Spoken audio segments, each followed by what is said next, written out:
Disclaimer, ये उपन्यास एक काल्पनिक कहानी पर आधारित है और ये लेखक की सोच का परिणाम है। इसका कोई भी जाति, धर्म, रीति रिवाज या सामाजिक विश्वास को अपमानित करने का कोई इरादा नहीं है।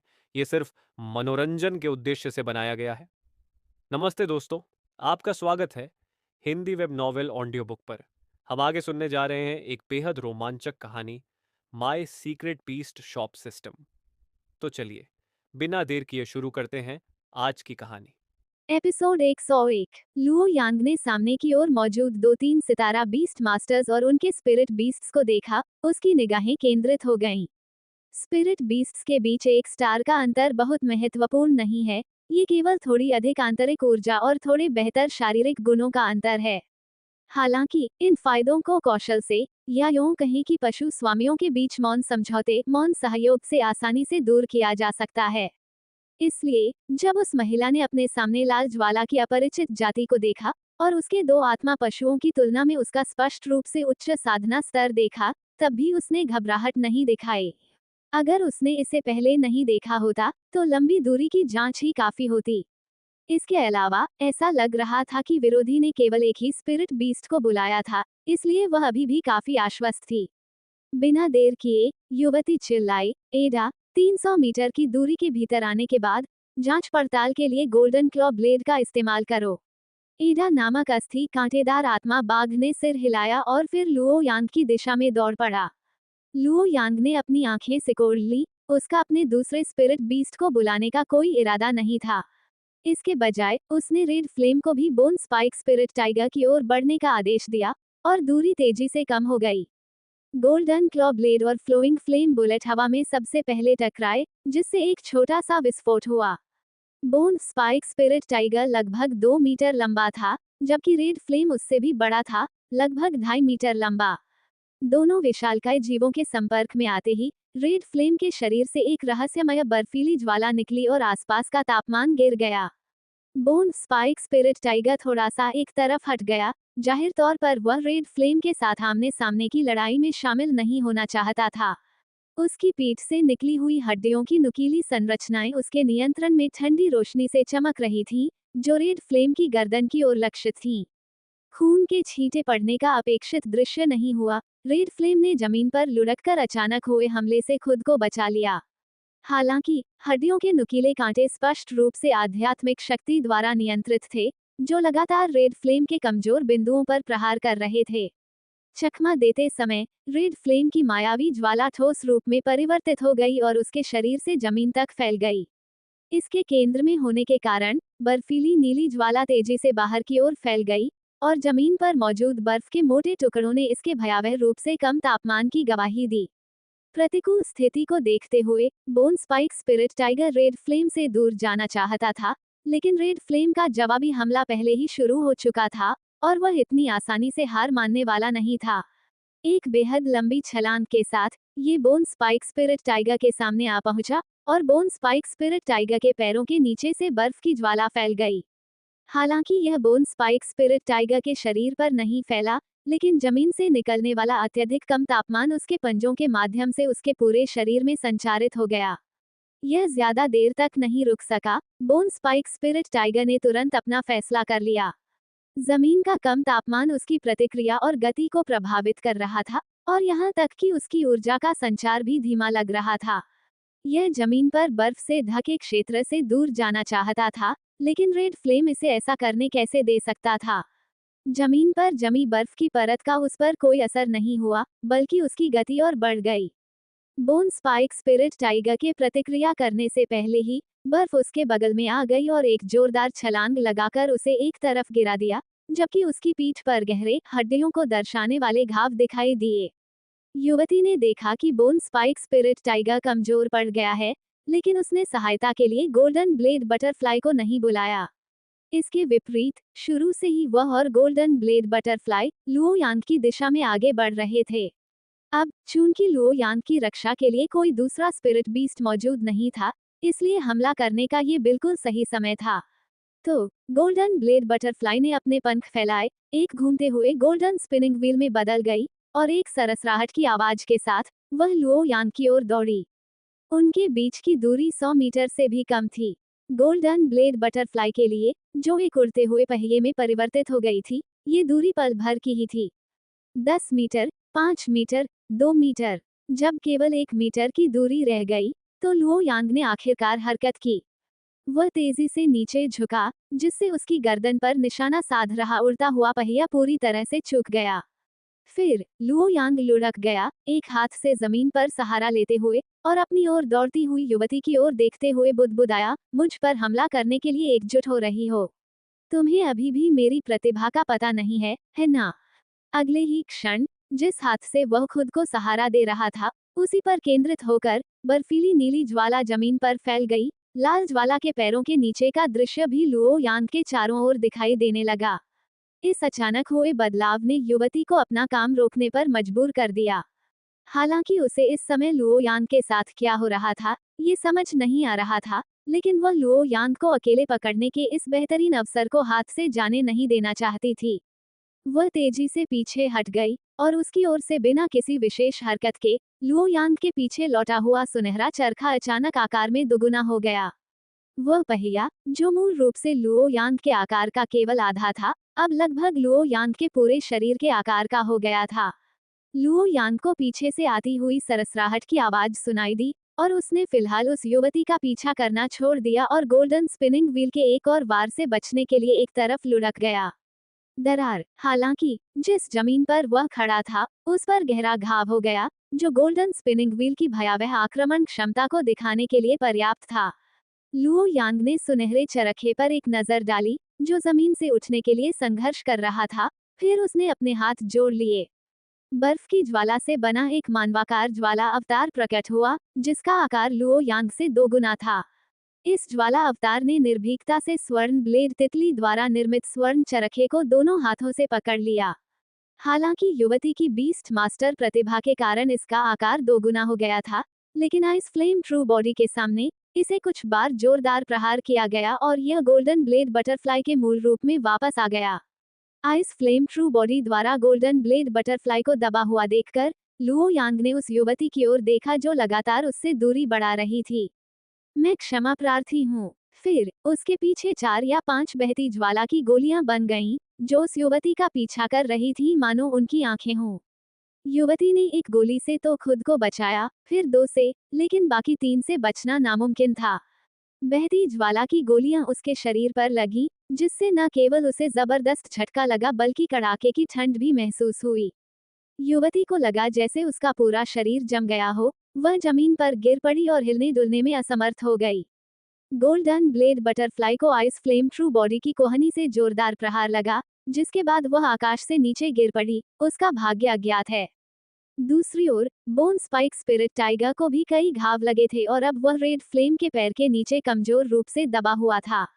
इस समय उस युवती के सभी आध्यात्मिक प्राणी, जिनमें वह स्वयं भी शामिल थी, लड़ने में असमर्थ हो गए थे। प्रतियोगी क्रमांक 3325 अब लड़ने में सक्षम नहीं है। प्रतियोगी क्रमांक 7756 को अगले चरण में पहुंचने के लिए बधाई। कृपया थोड़ी देर आराम करें, अगला मैच आधे घंटे में शुरू होगा। सिस्टम की घोषणा की आवाज सुनाई देते ही युवती और उसके 2 स्पिरिट बीस्ट्स की आकृतियां अखाड़े से गायब हो गईं। लुओ चेन ने दर्शकों की ओर देखा और उसे ऐसा लगा जैसे मैच देखने वाले लोगों की संख्या बढ़ गई हो। ऐसा प्रतीत हुआ कि 2 मैचों में लुओ यांग की लगातार जीत के कारण अंततः उनके मुकाबलों को अधिक प्रशंसा मिलने लगी थी, और दर्शकों में से कुछ वे लोग थे जो उस युवती की हार के बाद भी लुओ यांग के पक्ष में बने रहे थे। लुओ चेन को आसपास के लोगों की बातचीत की हल्की फुल्की आवाजें सुनाई दे रही थीं। उस लड़की की गोल्डन ब्लेड बटरफ्लाई अचानक इतनी बड़ी क्यों हो गई? मुझे याद है कि गोल्डन ब्लेड बटरफ्लाई और बोन स्पाइक स्पिरिट टाइगर में कोई संबंधित कौशल नहीं है। हे, ये तो आसान है। ये उसकी बीस्ट मास्टर प्रतिभा, बॉडी ग्रोथ होनी चाहिए।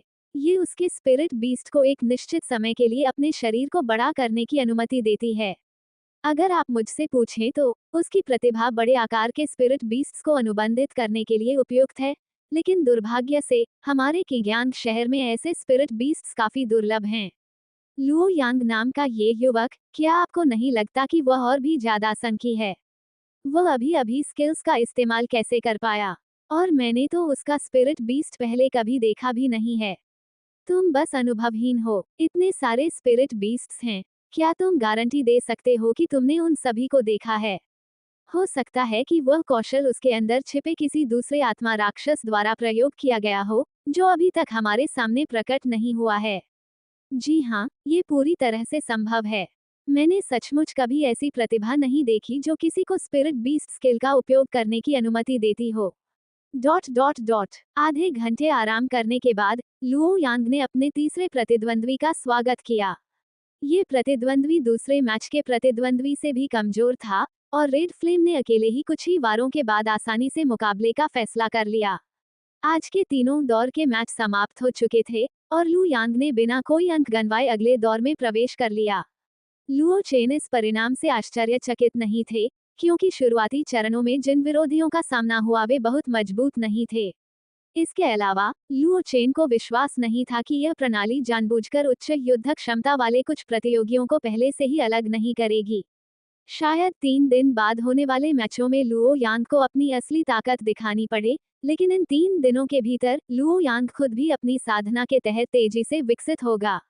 किंग रैंक बीस्ट मास्टर की अनुपस्थिति में लुओ यांग के पास चैंपियनशिप जीतने की ताकत थी। प्रतियोगिता समाप्त हुई और लुओ यांग 3 दिन बाद होने वाले मैच में सफलतापूर्वक आगे बढ़ गया।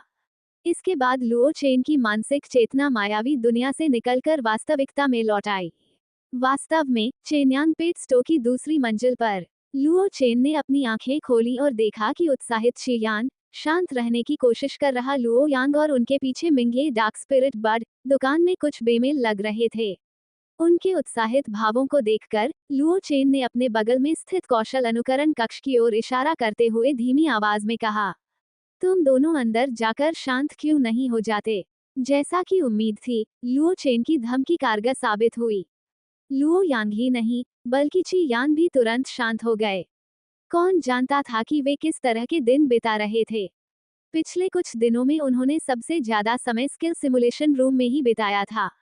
हालांकि उनकी वृद्धि तेज थी, लेकिन स्किल सिमुलेशन रूम द्वारा अनुकरण की गई स्किल की तीव्रता की कोई ऊपरी सीमा नहीं थी, और यह हमेशा उनसे थोड़ी अधिक मजबूत रहती थी। इसके परिणामस्वरूप वे लगातार निष्क्रिय और पराजित अवस्था में रहते थे। भाई, आज ही हमारी एक प्रतियोगिता हुई थी और मेरी मानसिक ऊर्जा थोड़ी ज्यादा खर्च हो गई है। क्यों न हम एक दिन आराम कर लें? लुओ यांग ने संकोचपूर्वक अपना सुझाव दिया। लुओ चेन ने देखा कि वह थोड़ा सुस्त लग रहा था और उसने उसके प्रस्ताव पर सहमति जताते हुए सिर हिलाया। ठीक है, आज आप अपना दिन खुद ही व्यवस्थित कर सकते हैं। लुओ यांग ने लुओ चेन को ओके का इशारा किया और अपने बगल में रखे दोनों बीस्ट मास्टर्स को हटाते हुए कहा, ठीक है भाई, तो मैं आज थोड़ी देर के लिए बाहर जा रहा हूँ। सीढ़ियों से नीचे उतरते हुए उसकी धप धप धप की आवाज सुनकर लुओ चेन असहाय होकर मुस्कुराया। वह सोच रहा था कि वह बच्चा ऐसा क्या करने के लिए इतना उत्सुक था। चूंकि लुओ यांग फिलहाल प्रशिक्षण नहीं ले रहा था, इसलिए लुओ चेन ने प्रजनन कक्ष छोड़ दिया, गोदाम से कुछ सामग्री चुनी और किंग्यू गुप्त क्षेत्र में चला गया। 3 किंग्यू ग्रास पहले ही विकास के मानक तक पहुंच चुके थे और लुओ चेन ने आज उन्हें विकसित करने की योजना बनाई थी।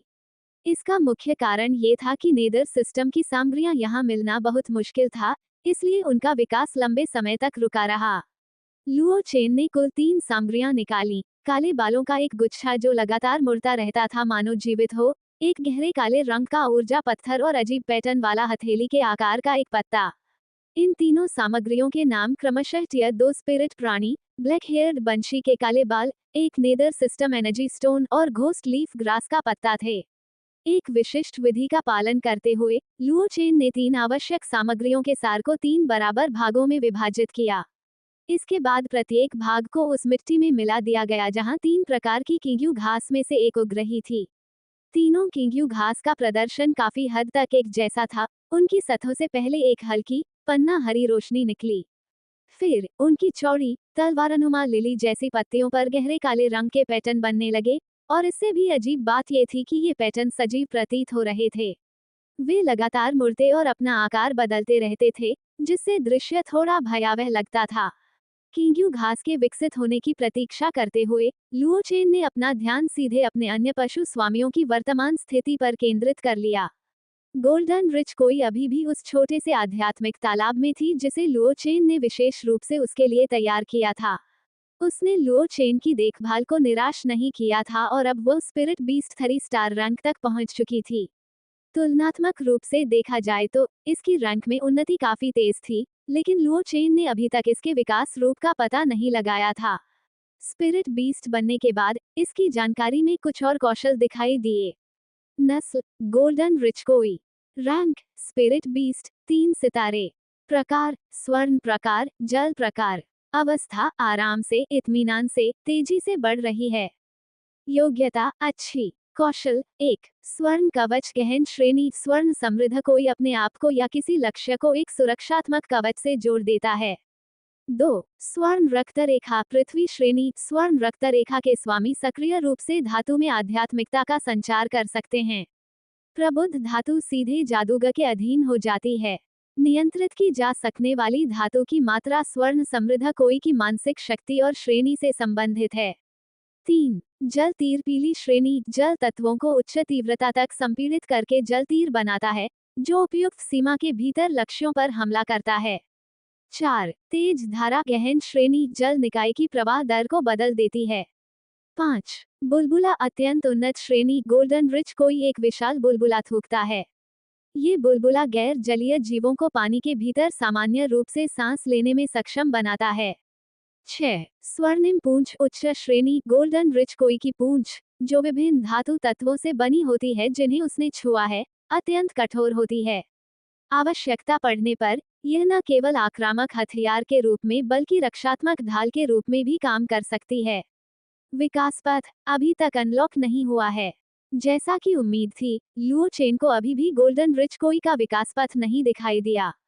हालांकि गोल्डन रिच कोई मछली का आकार पहले ही बहुत बढ़ चुका था, इसके लिए खोदा गया छोटा तालाब अब थोड़ा तंग लगने लगा था।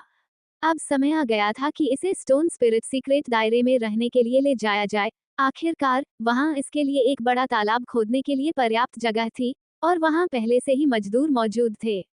1000 विपत्तियों वाले राक्षस का अंडा अभी भी वैसा ही था, जो तालाब के किनारे एक विचित्र आकार के पत्थर की तरह रखा हुआ था। क्योंकि यह अंडा इतना सख्त था कि कोई भी पशु स्वामी इसे उकसाने की हिम्मत नहीं करता था। लुओ चेन ने उस पर 2 बार नजर डाली, पाया कि वह अभी भी वैसा ही है, और उसने उस पर और ध्यान नहीं दिया। उसने गुप्त क्षेत्र में रखे गए अन्य पशु स्वामियों की ओर मुड़कर देखा। लुओ चेन की विशेष साधना के बिना भी गुप्त क्षेत्र के ऊर्जा से भरपूर वातावरण में उनकी रैंक तेजी से बढ़ रही थी। उन्हें प्रतिदिन पीने के लिए आध्यात्मिक झरने का जल उपलब्ध कराने के साथ साथ उनके राज्य भी तेजी से बढ़े और कई लोग एक ऐसी अवस्था में पहुंच गए जो भयंकर पशु 9 सितारा का दर्जा है। अगला कदम या तो उनके लिए स्वयं ही बाधा को तोड़ना होगा, या तो विकास के माध्यम से या सामान्य रूप से स्पिरिट बीस्ट के रैंक तक पहुंचना होगा, या फिर प्रजनक लुओ चेन की मदद से वे और भी शक्तिशाली नस्ल बन सकते हैं। बीस्ट मास्टर्स विभिन्न विकास पथों से गुजरते हैं।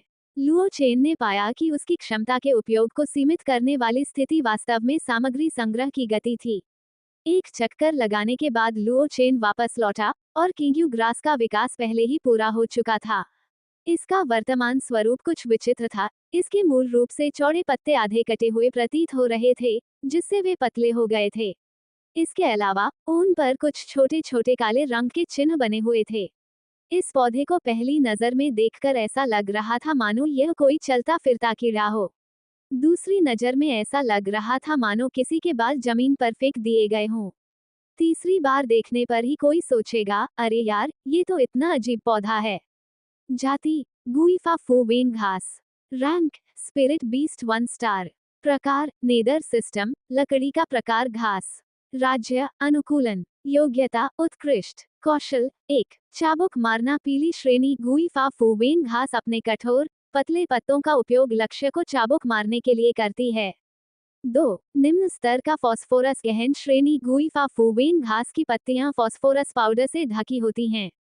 जब यह फॉस्फोरस पाउडर लक्ष्य के शरीर से जुड़ता है, तो ये लगातार निम्न स्तर की ऊर्जा का संचार करता है, जिससे लक्ष्य पर नकारात्मक प्रभाव पड़ते हैं, शरीर का क्षरण होता है, ऊर्जा की खपत होती है। 3 गला घोंचना गहन श्रेणी गुइफा फोवेन घास की शाखाएं और पत्तियां लगातार फैलती हैं और प्रतिद्वंदी के शरीर को निशाना बनाती हैं। पतली लेकिन मजबूत शाखाएं आसानी से प्रतिद्वंदी की त्वचा और मांस को चीर सकती हैं। 4. रून अभिशाप पृथ्वी श्रेणी गुई फा फू वेन घास अपनी शाखाओं और पत्तियों पर अंकित रूनों को संपर्क में आने वाले किसी भी व्यक्ति की सतह पर अंकित कर देती है। यदि इसे दूर नहीं किया गया तो यह अभिशाप लक्ष्य के शरीर में प्रवेश करते हुए उसकी आत्मा तक पहुंच जाता है। इस अभिशाप के प्रभाव से मानसिक गतिविधि में कमी आती है और शरीर में निहित अधिकतम ऊर्जा आधी हो जाती है। विकास पथ अभी तक अनलॉक नहीं हुआ है। किंग्यू घास के बारे में वर्तमान जानकारी देखकर लुओ चेन ने अपना माथा पकड़ लिया। क्या उसने किसी बेहद खतरनाक बीस्ट मास्टर को विकसित कर लिया था? ऐसा प्रतीत होता था कि इस प्रकार की अभिशाप क्षमता खलनायकों के लिए सामान्य बात थी। हालांकि बीस्ट मास्टर कौशल को केवल अच्छा या बुरा के रूप में परिभाषित नहीं किया जा सकता है, क्योंकि यह काफी हद तक उनका उपयोग करने वाले बीस्ट मास्टर पर निर्भर करता है। किसी भी सूरत में ये कौशल बहुत शक्तिशाली था। लुओ चेन को पूरा भरोसा था कि अगर यह बीस्ट मास्टर बाजार में आता है तो इसकी निश्चित रूप से मांग होगी, भले ही यह वर्तमान में एक गतिहीन पौधे के प्रकार का हो। बीस्ट मास्टर इसे केवल रूटिंग कौशल सीखने के लिए एक ब्रीडर खोजने के लिए कुछ कीमत चुकानी पड़ी, जिससे ये कमी काफी हद तक दूर हो गई। जड़ जमाना गहन श्रेणी पौधे का प्रकार बीस्ट मास्टर उपयुक्त मिट्टी में बहुत कम समय में जड़ पकड़ सकते हैं और बढ़ सकते हैं। जब तक ये कौशल सीखा जाता है, एक बीस्ट मास्टर पौधे प्रकार के किसी भी जीव को पूरी तरह से वापस बुला सकता है। बीस्ट मास्टर को उनके ब्रेसलेट में डाल दिया गया और फिर युद्ध के दौरान उसे बुलाकर अपने लिए लड़ने को कहें। लुओ चेन ने उन्हें आध्यात्मिक झरने के पानी से सींचा, क्योंकि उसने पहले ही तय कर लिया था कि उनमें से 2 चेन्यान पेट स्टो के अगले उद्घाटन के लिए सामान होंगे।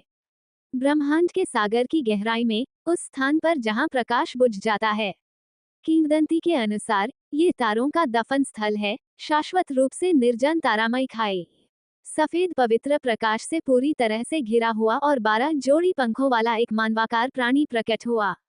अगर लुओ चेन इसे देखता तो क्या वह ये नहीं कहता कि यह पौराणिक कथाओं का कोई देवदूत है? इस अजनबी व्यक्ति ने निर्मल शांत तारा में रसातल को देखा, जिसमें कोई हलचल नहीं दिख रही थी, और उसके चेहरे पर एक रहस्यमय मुस्कान आ गई।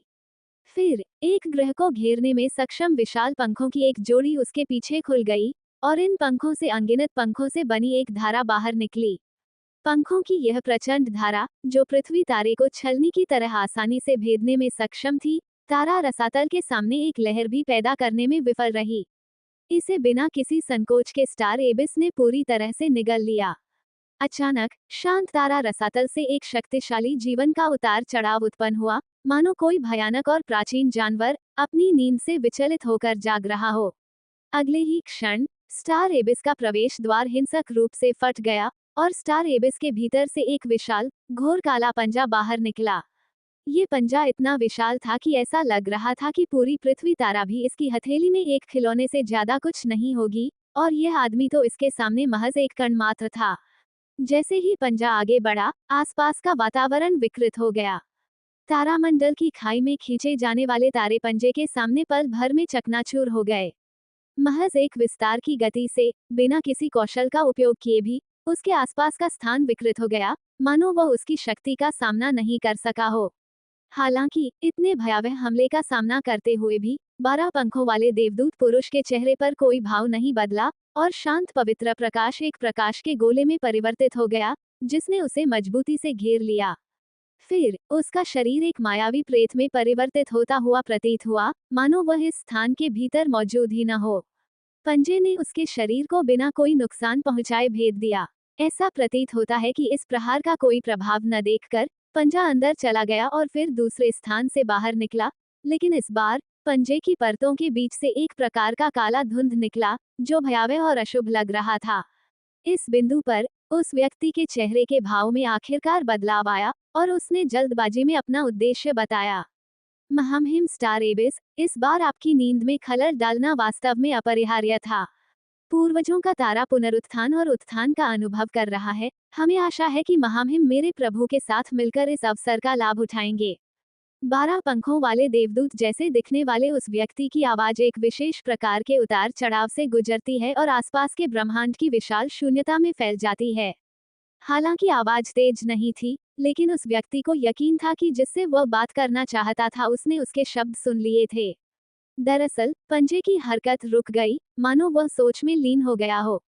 कुछ समय बाद शाश्वत अंधकार में तारामय खाई की गहराई से दो अतुलनीय रूप से चमकदार प्रकाश निकले, मानो उसके भीतर दो तारे प्रज्वलित हो गए हों। इसके तुरंत बाद तारामंडल की खाई के भीतर से एक विशाल सिर उभरा। वे दो चमकते तारे वास्तव में उसकी आंखें थीं। इसका सिर घोड़े के सिर जैसा दिखता था, फिर भी यह गहरे काले शल्कों से ढका हुआ था और इस पर सींग थे, जैसे किसी अजगर का सिर हो। हालांकि इसका सिर इतना विशाल था कि आम लोग मुश्किल से ही इसकी पूरी आकृति देख पाते थे। अपनी पूरी दृष्टि से भी वे केवल एक या दो शल्कों का क्षेत्र ही देख पाते थे। एक विशाल और प्राचीन आवाज गूंजी, तुम्हारा स्वामी कौन है? विशालकाय अजगर के सिर को अपने स्वामी के बारे में पूछते हुए सुनकर उस व्यक्ति की आंखों में कट्टरता की झलक दिखाई दी। वह दयालु पिता हैं, प्रकाश के अवतार हैं, प्रेम और अच्छाई के स्रोत हैं, देवदूतों के स्वामी हैं और ईश्वर के रूप में पूजनीय हैं। हे भगवान, मैंने तो कभी उसका नाम भी नहीं सुना। कितना अजीब नाम है। वो किस युग में उभरा? ड्रैगन के सिर के तिरस्कारपूर्ण शब्दों को सुनकर उस व्यक्ति की आंखों में क्रोध की झलक दिखाई दी, लेकिन अपने स्वामी द्वारा सौंपे गए कार्य को याद करके वह केवल सहन कर सकता था। वह पांचवें युग, बर्बर युग में उदय हुआ। ये सुनकर अजगर के सिर की आंखों में और भी अधिक तिरस्कार दिखाई दिया। वो तो अभी अभी सत्ता में आया सम्राट है, उसकी हिम्मत कैसे हुई मेरे साथ सहयोग करने की बात करने की। जैसे ही अजगर के सिर ने अपना अंतिम वाक्य कहा, 12 पंखों वाले उस व्यक्ति के चारों ओर अचानक भारी मात्रा में काला कोहरा छा गया। उसे घेरे हुए पवित्र प्रकाश का गोला पल भर में खुरदरा और असमान हो गया, मानो वह भी उसके साथ अगले ही पल नष्ट हो जाएगा। उस व्यक्ति ने दांत पीसते हुए कहा, चौथे युग, कांगहाई युग में उदय हुआ तारा रसातल सम्राट ड्रैगन कभी नीले सागर के स्वर्गीय ड्रैगन वंश का था, लेकिन विकास के लिए उसने अपने पूरे वंश का नरसंहार करने में संकोच नहीं किया। इसी के कारण नीले सागर के स्वर्गीय ड्रैगन वंश का विलुप्त होना हुआ। स्टार एबिस सम्राट ड्रैगन ने अपनी आंखें घुमाई, उसके लिए यह एक छोटी सी क्रिया थी, फिर भी इसने आसपास के अंतरिक्ष में महत्वपूर्ण उतार चढ़ाव पैदा कर दिए। तुम्हारे गुरु को काफी कुछ पता है। हालांकि उसने ऐसा कहा, लेकिन स्टार एबिस सम्राट ड्रैगन क्रोधित नहीं लग रहा था। इसके बजाय उसने उस व्यक्ति पर काले कोहरे के हमले को रोक दिया, मानो वह अंततः उसके द्वारा उल्लिखित सहयोग में रुचि लेने लगा हो। इतना ही नहीं, मेरे प्रभु एक बार पैतृक तारे से आए थे और वे पैतृक तारे पर जल्दी उतरने या उसका स्थान पता लगाने के बारे में अधिक जानते हैं। जब तक आप मेरे प्रभु के साथ सहयोग करते रहेंगे, ये सारी जानकारी आपके साथ साझा की जाएगी। हम कैसे सहयोग कर सकते हैं? स्टार एबिस सम्राट ड्रैगन ने स्टार एबिस से अपना एक और पंजा बढ़ाया, अब वह सचमुच दिलचस्पी दिखा रहा था। मेरे प्रभु आपको अन्य महामहिमों के साथ चर्चा करने के लिए स्वर्ग में आमंत्रित करते हैं। क्या तुम्हारा स्वामी कुछ ज्यादा ही सतर्क है? एक जीर्ण शीर्ण पैतृक तारा को इतने सारे लोगों की आवश्यकता क्यों है? तारा रसातल सम्राट ड्रैगन की आंखों में रक्त पिपासा की चमक दिखाई दी। ये सिर्फ हम ही नहीं हैं, कई अन्य ताकतों ने भी पैतृक तारे पर अपनी निगाहें जमा रखी हैं। अगर हम समय से पहले ही खत्म नहीं होना चाहते, तो हम केवल अपनी टीमों को मजबूत कर सकते हैं। इसके अलावा पैतृक तारे के मूल पशु स्वामी तेजी से बढ़ रहे हैं। अगर हम उनके पालतू जानवर नहीं बनना चाहते, तो हमारे पास मानवता को पहले से ही खत्म करने के अलावा कोई चारा नहीं है। स्टार एबिस सम्राट ड्रैगन का पतला शरीर धीरे धीरे पूरी तरह से स्टार एबिस से बाहर आ गया। उसके पंजे ने लापरवाही से एक ऐसे ग्रह को कुचल दिया जो अभी भी हल्की रोशनी उत्सर्जित कर रहा था और उसे अपने मुंह में फेंक दिया। फिर भी तृप्त न होते हुए उसने अपने मुंह के कोने को चाटा। उसकी आंखें पीछे 12 पंखों वाले पुरुष के पंखों पर टिकी थी। उसे दिव्य तारा लोक के किसी प्राणी का शरीर चखे हुए बहुत समय हो गया था। ऐसा सोचते हुए, ऐसा करते हुए, स्टार एबिस सम्राट ड्रैगन ने अपनी इच्छाओं को कभी नहीं दबाया। उसका शरीर अचानक सिकुड़ गया और लगभग 1 दर्जन मीटर लंबा हो गया। फिर उसने अपना पंजा बढ़ाया और 12 पंखों वाले मनुष्य की पीठ से उसके पंख जबरदस्ती फाड़ डाले। आह! सिकुड़े हुए स्टार एबिस सम्राट ड्रैगन के सामने खड़ा वह व्यक्ति अब भी प्रतिरोध करने की शक्ति नहीं रखता था। वह केवल देखता रहा क्योंकि स्वर्ग में उसकी स्थिति का प्रतिनिधित्व करने वाले 12 पंख स्टार एबिस सम्राट ड्रैगन के मुंह में प्रवेश कर गए। महामहिम, उस व्यक्ति ने दांत पीसते हुए पुकारा। यह क्या है? स्टार एबिस सम्राट ड्रैगन ने उत्सुकता भरी नजरों से उसे देखा। हिस! उस व्यक्ति ने अपने दर्द को दबाते हुए एक बनावटी मुस्कान बिखेरी और कहा, कुछ नहीं, जब तक महाराज भोजन का आनंद ले रहे हैं। तुम्हारी नस्ल सचमुच भोजन के लिए काफी उपयुक्त है। जब हम स्वर्ग पहुंचेंगे तो मुझे तुम्हारे भगवान से एक बैच जरूर मांगना होगा। मैं रोज इन तारों को खाकर थक गया हूँ। अपने पंख खो चुके उस व्यक्ति ने मौन धारण किया। उसने स्टार एबिस सम्राट ड्रैगन के शब्दों को अनसुना करने का नाटक किया और सावधानी पूर्वक पूछा, महामहिम, क्या हम अब प्रस्थान कर सकते हैं? स्टार एबिस सम्राट ड्रैगन थोड़ा और सिकुड़ गया और उस आदमी के सिर पर कुंडली मारकर बैठ गया। चलो चलते हैं। ये स्पष्ट रूप से उस व्यक्ति को सवारी के रूप में मानने का रवैया अपना रहा था। उस व्यक्ति के मन में आक्रोश भरा हुआ था, लेकिन उसके चेहरे पर कोई भाव नहीं झलक रहा था। इसके बजाय उसकी पीठ पर टूटे हुए पंख फिर से उगाए। ये भांपते हुए कि स्टार एबिस सम्राट ड्रैगन का इस बार उसके पंख फाड़ने का कोई इरादा नहीं है, उस व्यक्ति के पंख धीरे से फड़फड़ाए, अंतरिक्ष को चीरते हुए आगे बढ़े और ब्रह्मांड की गहराइयों में गायब हो गए। 2 अगस्त को लुओ चेन ने अपने नीले धुएं वाले बादल सारस को नगर स्वामी के महल में लाने का आदेश दिया। 2 मीटर चौकोर बादल पर बैठना नर्म और आरामदायक था। आराम के मामले में ये वास्तव में बेजोड़ था। नगर स्वामी के महल के प्रवेश द्वार पर पहुंचते ही एक जानी पहचानी युवती तुरंत उनका अभिवादन करने आई।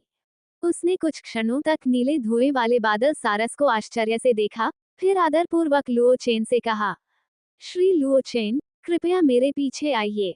लुओ चेन बादल से नीचे कूद गया। उसके चेहरे पर तनाव का भाव था और उसने पूछा, क्या नगर स्वामी फेंग ने बताया कि उन्होंने मुझे आज क्यों आमंत्रित किया? युवती ने चुपचाप अपना सिर हिलाया। लुओ चेन के लिए आगे बढ़ते हुए उसने कहा, हालांकि मास्टर चांग भी आ चुके हैं और इस समय अध्ययन कक्ष में हैं। मास्टर चांग चांगहेंग किंग्यांग शहर के वर्तमान में सर्वोच्च श्रेणी के प्रसिद्ध पशुपालक हैं।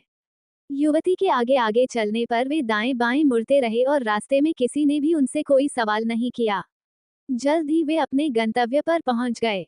युवती ने उनके सामने खड़ी 6 मंजिला नीली और सफेद रंग की इमारत की ओर इशारा करते हुए कहा, यही वह इमारत है। किंग्यांग शहर में जहां 3 मंजिला इमारतें आम थीं, वहां 6 मंजिला इमारत को वास्तव में एक ऊंची इमारत कहा जा सकता था। यह नगर स्वामी के महल का आंतरिक पुस्तकालय और प्रशिक्षण कक्ष है। अब हम चौथी मंजिल पर स्थित प्रशिक्षण कक्ष में जा रहे हैं। इसके बाद दरवाजे पर मौजूद गार्डों द्वारा उनकी पहचान की पुष्टि किए जाने के बाद दोनों लिफ्ट से चौथी मंजिल पर चले गए। दोनों ने 401 नंबर के दरवाजे वाले प्रशिक्षण कक्ष में प्रवेश किया। अंदर का स्थान बहुत विशाल था। केवल कमरा नंबर 401 ही लगभग 2000 वर्ग मीटर के क्षेत्र में फैला हुआ प्रतीत होता था।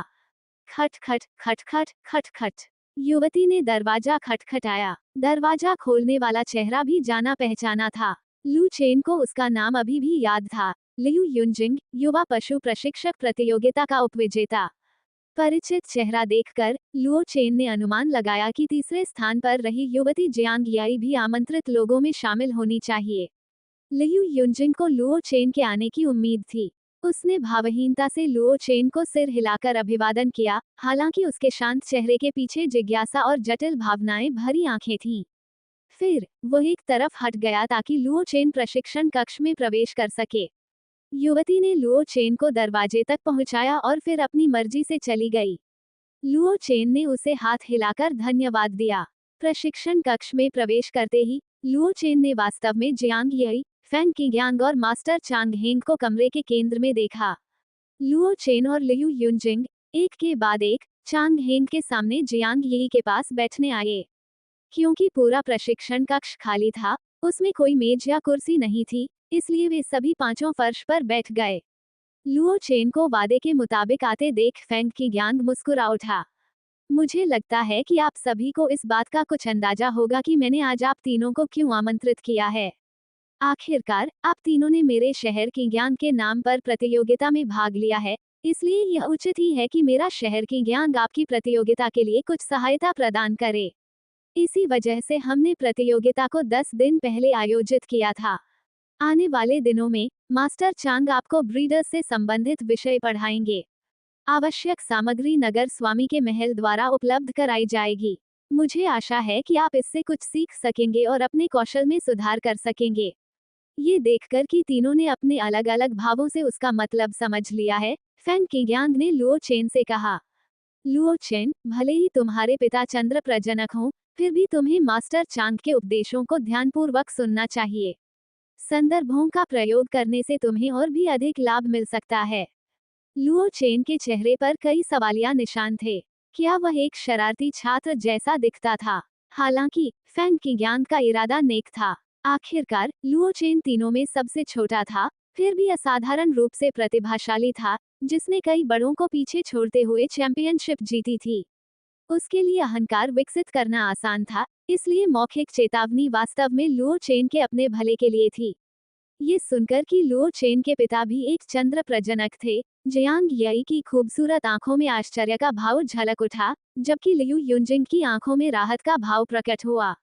ये जानते हुए कि फैंग की ज्ञान का इरादा अच्छा था, लुओ चेन केवल अपनी नाक रगड़कर जवाब दे सका, समझ गया, नगर स्वामी फैंग। उसे आज्ञाकारी व्यवहार करते देख फैंग की ज्ञान को अंततः लगा कि वह अब 18 वर्ष के उस युवक जैसा लग रहा है जो अभी अभी बालिग हुआ है। व्यापार करते समय वह आमतौर पर काफी परिपक्व प्रतीत होता था।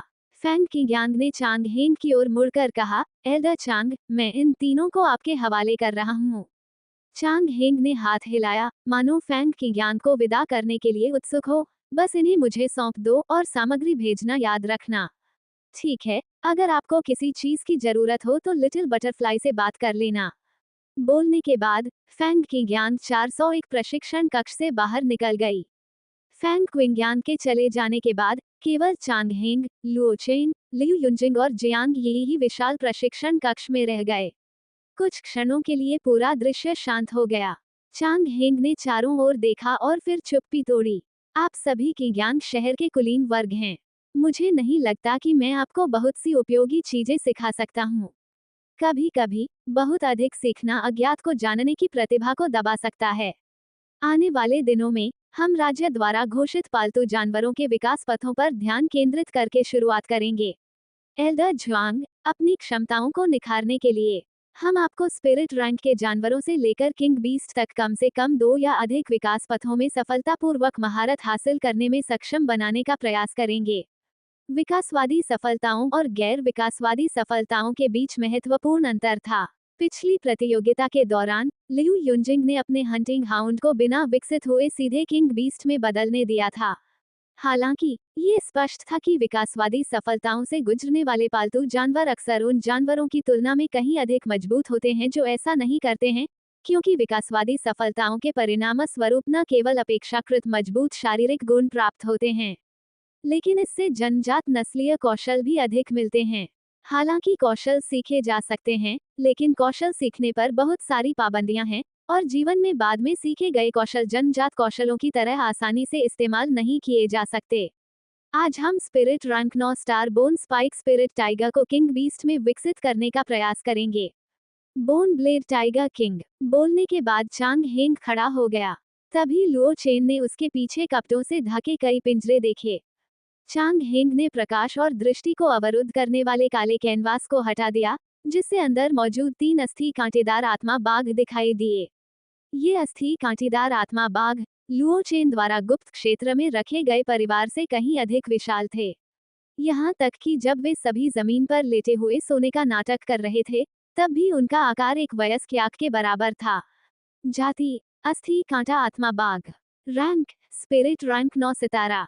प्रकार युद्ध। स्थिति सोने का नाटक करना। योग्यता उत्कृष्ट। कौशल 1 पाउंस पीला स्तर लक्ष्य के पास पहुंचने के लिए गति के साथ तुरंत विस्फोट करें। 2 golden claw blade mystic tier bone spike spirit tiger के पंजे ब्लेड जैसी हवाएं उत्सर्जित करते हैं जो उसके शरीर से अलग होकर अपने रास्ते में आने वाले लक्ष्यों को नुकसान पहुंचाती हैं। 3 कमजोर बिंदु पर प्रहार करें रहस्यमय स्तर उत्कृष्ट शिकार अनुभव वाला बोन स्पाइक स्पिरिट टाइगर हमेशा लक्ष्य के शरीर पर कमजोर बिंदुओं का पता लगा सकता है। 4 flying bone spike blade mystic tier bone spike spirit tiger की पीठ पर मौजूद 3 हड्डी के कांटे उसके शरीर से अलग होकर लक्ष्यों को नुकसान पहुंचा सकते हैं और हमला करने के बाद उसकी रीढ़ की हड्डी में वापस आ सकते हैं। 5 बाघ की दहाड़ पीली श्रेणी हड्डी कांटे वाला आत्मा बाघ एक निवारक दहाड़ निकालता है, जो कुछ मानसिक रूप से कमजोर पालतू जानवरों को डराता है। विकास पथ 1 अस्थि कांटेदार आत्मा बाघ अस्थि ब्लेड बाघ राजा। विकास की शर्तें आत्मा रैंक 9 सितारा और तीनों अस्थि कांटे बरकरार रहें। 2. अस्थि कांटेदार स्पिरिट टाइगर, अस्थि पंखों वाला उड़ने वाला टाइगर। विकास की शर्तें, स्पिरिट रैंक 9 सितारा और अस्थि कांटे की लंबाई कम से कम 1.5 मीटर तक पहुंचती है। लुओ चेन ने गहरी सोच में डूबे हुए बोन स्पाइक स्पिरिट टाइगर के दूसरे विकास पथ को देखा। आप तीनों में एक चुन लीजिए। पहले कौन जाना चाहेगा? चांग हेंग ने मुस्कुराते हुए तीनों युवकों की ओर देखा। दरअसल तीनों बोन स्पाइक स्पिरिट टाइगर के बारे में जानकारी लगभग एक जैसी थी, जिनमें से केवल एक में उत्कृष्ट योग्यता थी और अन्य दो में अच्छी योग्यता थी। तीनों युवक एक दूसरे को देखने लगे और एक अजीब सी खामोशी छा गई, क्योंकि वे अभी एक दूसरे से परिचित नहीं थे और उनमें से कोई भी पहल करना पसंद नहीं करता था। चांग हेंग ने उन्हें जल्दबाजी नहीं करवाई, बल्कि रहस्यमय मुस्कान के साथ तीनों के बीच के अजीब माहौल को देखता रहा। सन्नाटा छा गया, फिर और भी लंबा सन्नाटा छा गया। आखिरकार लुओ चेन इस शांत वातावरण को सहन नहीं कर सका और उसने पहल करते हुए सुझाव दिया, क्यों न हम लॉटरी निकालकर चयन करें। उसका सुझाव सुनते ही बाकी दोनों की आंखें तुरंत चमक उठी और उन्होंने सहमति में सिर हिलाया। सभी लोग लुओ चेन के सुझाव से सहमत हो गए। तीनों अस्थि कांटीदार आत्मा बाघों को बाएं से दाएं क्रमशः 1, 2 और 3 क्रमांकित किया गया था। उत्कृष्ट योग्यता वाला बोन स्पाइक स्पिरिट टाइगर वास्तव में नंबर 1 था। एक रिस्टबैंड से कागज की 3 पर्चियां निकाली गईं, जिनमें से प्रत्येक पर एक संबंधित संख्या लिखी हुई थी, और फिर चांग हेंग ने नोटराइजर के रूप में कार्य किया। उसने तीनों पर्चियों को अपनी आध्यात्मिक शक्ति से घेर लिया, ताकि किसी भी प्रकार की आध्यात्मिक जासूसी का उसे पता चल जाए। इस बार महिलाओं को प्राथमिकता के सिद्धांत का पालन करते हुए जियांग यई को पहले अपनी पसंद चुनने की अनुमति दी गई। उसने सहजता से 3 पर्चियों में से एक को उठा लिया। फिर उम्र के क्रम में लुओ चेन ने दूसरा स्थान चुना और अंत में तीनों में सबसे बड़ी लियू युनजिंग को चुना गया।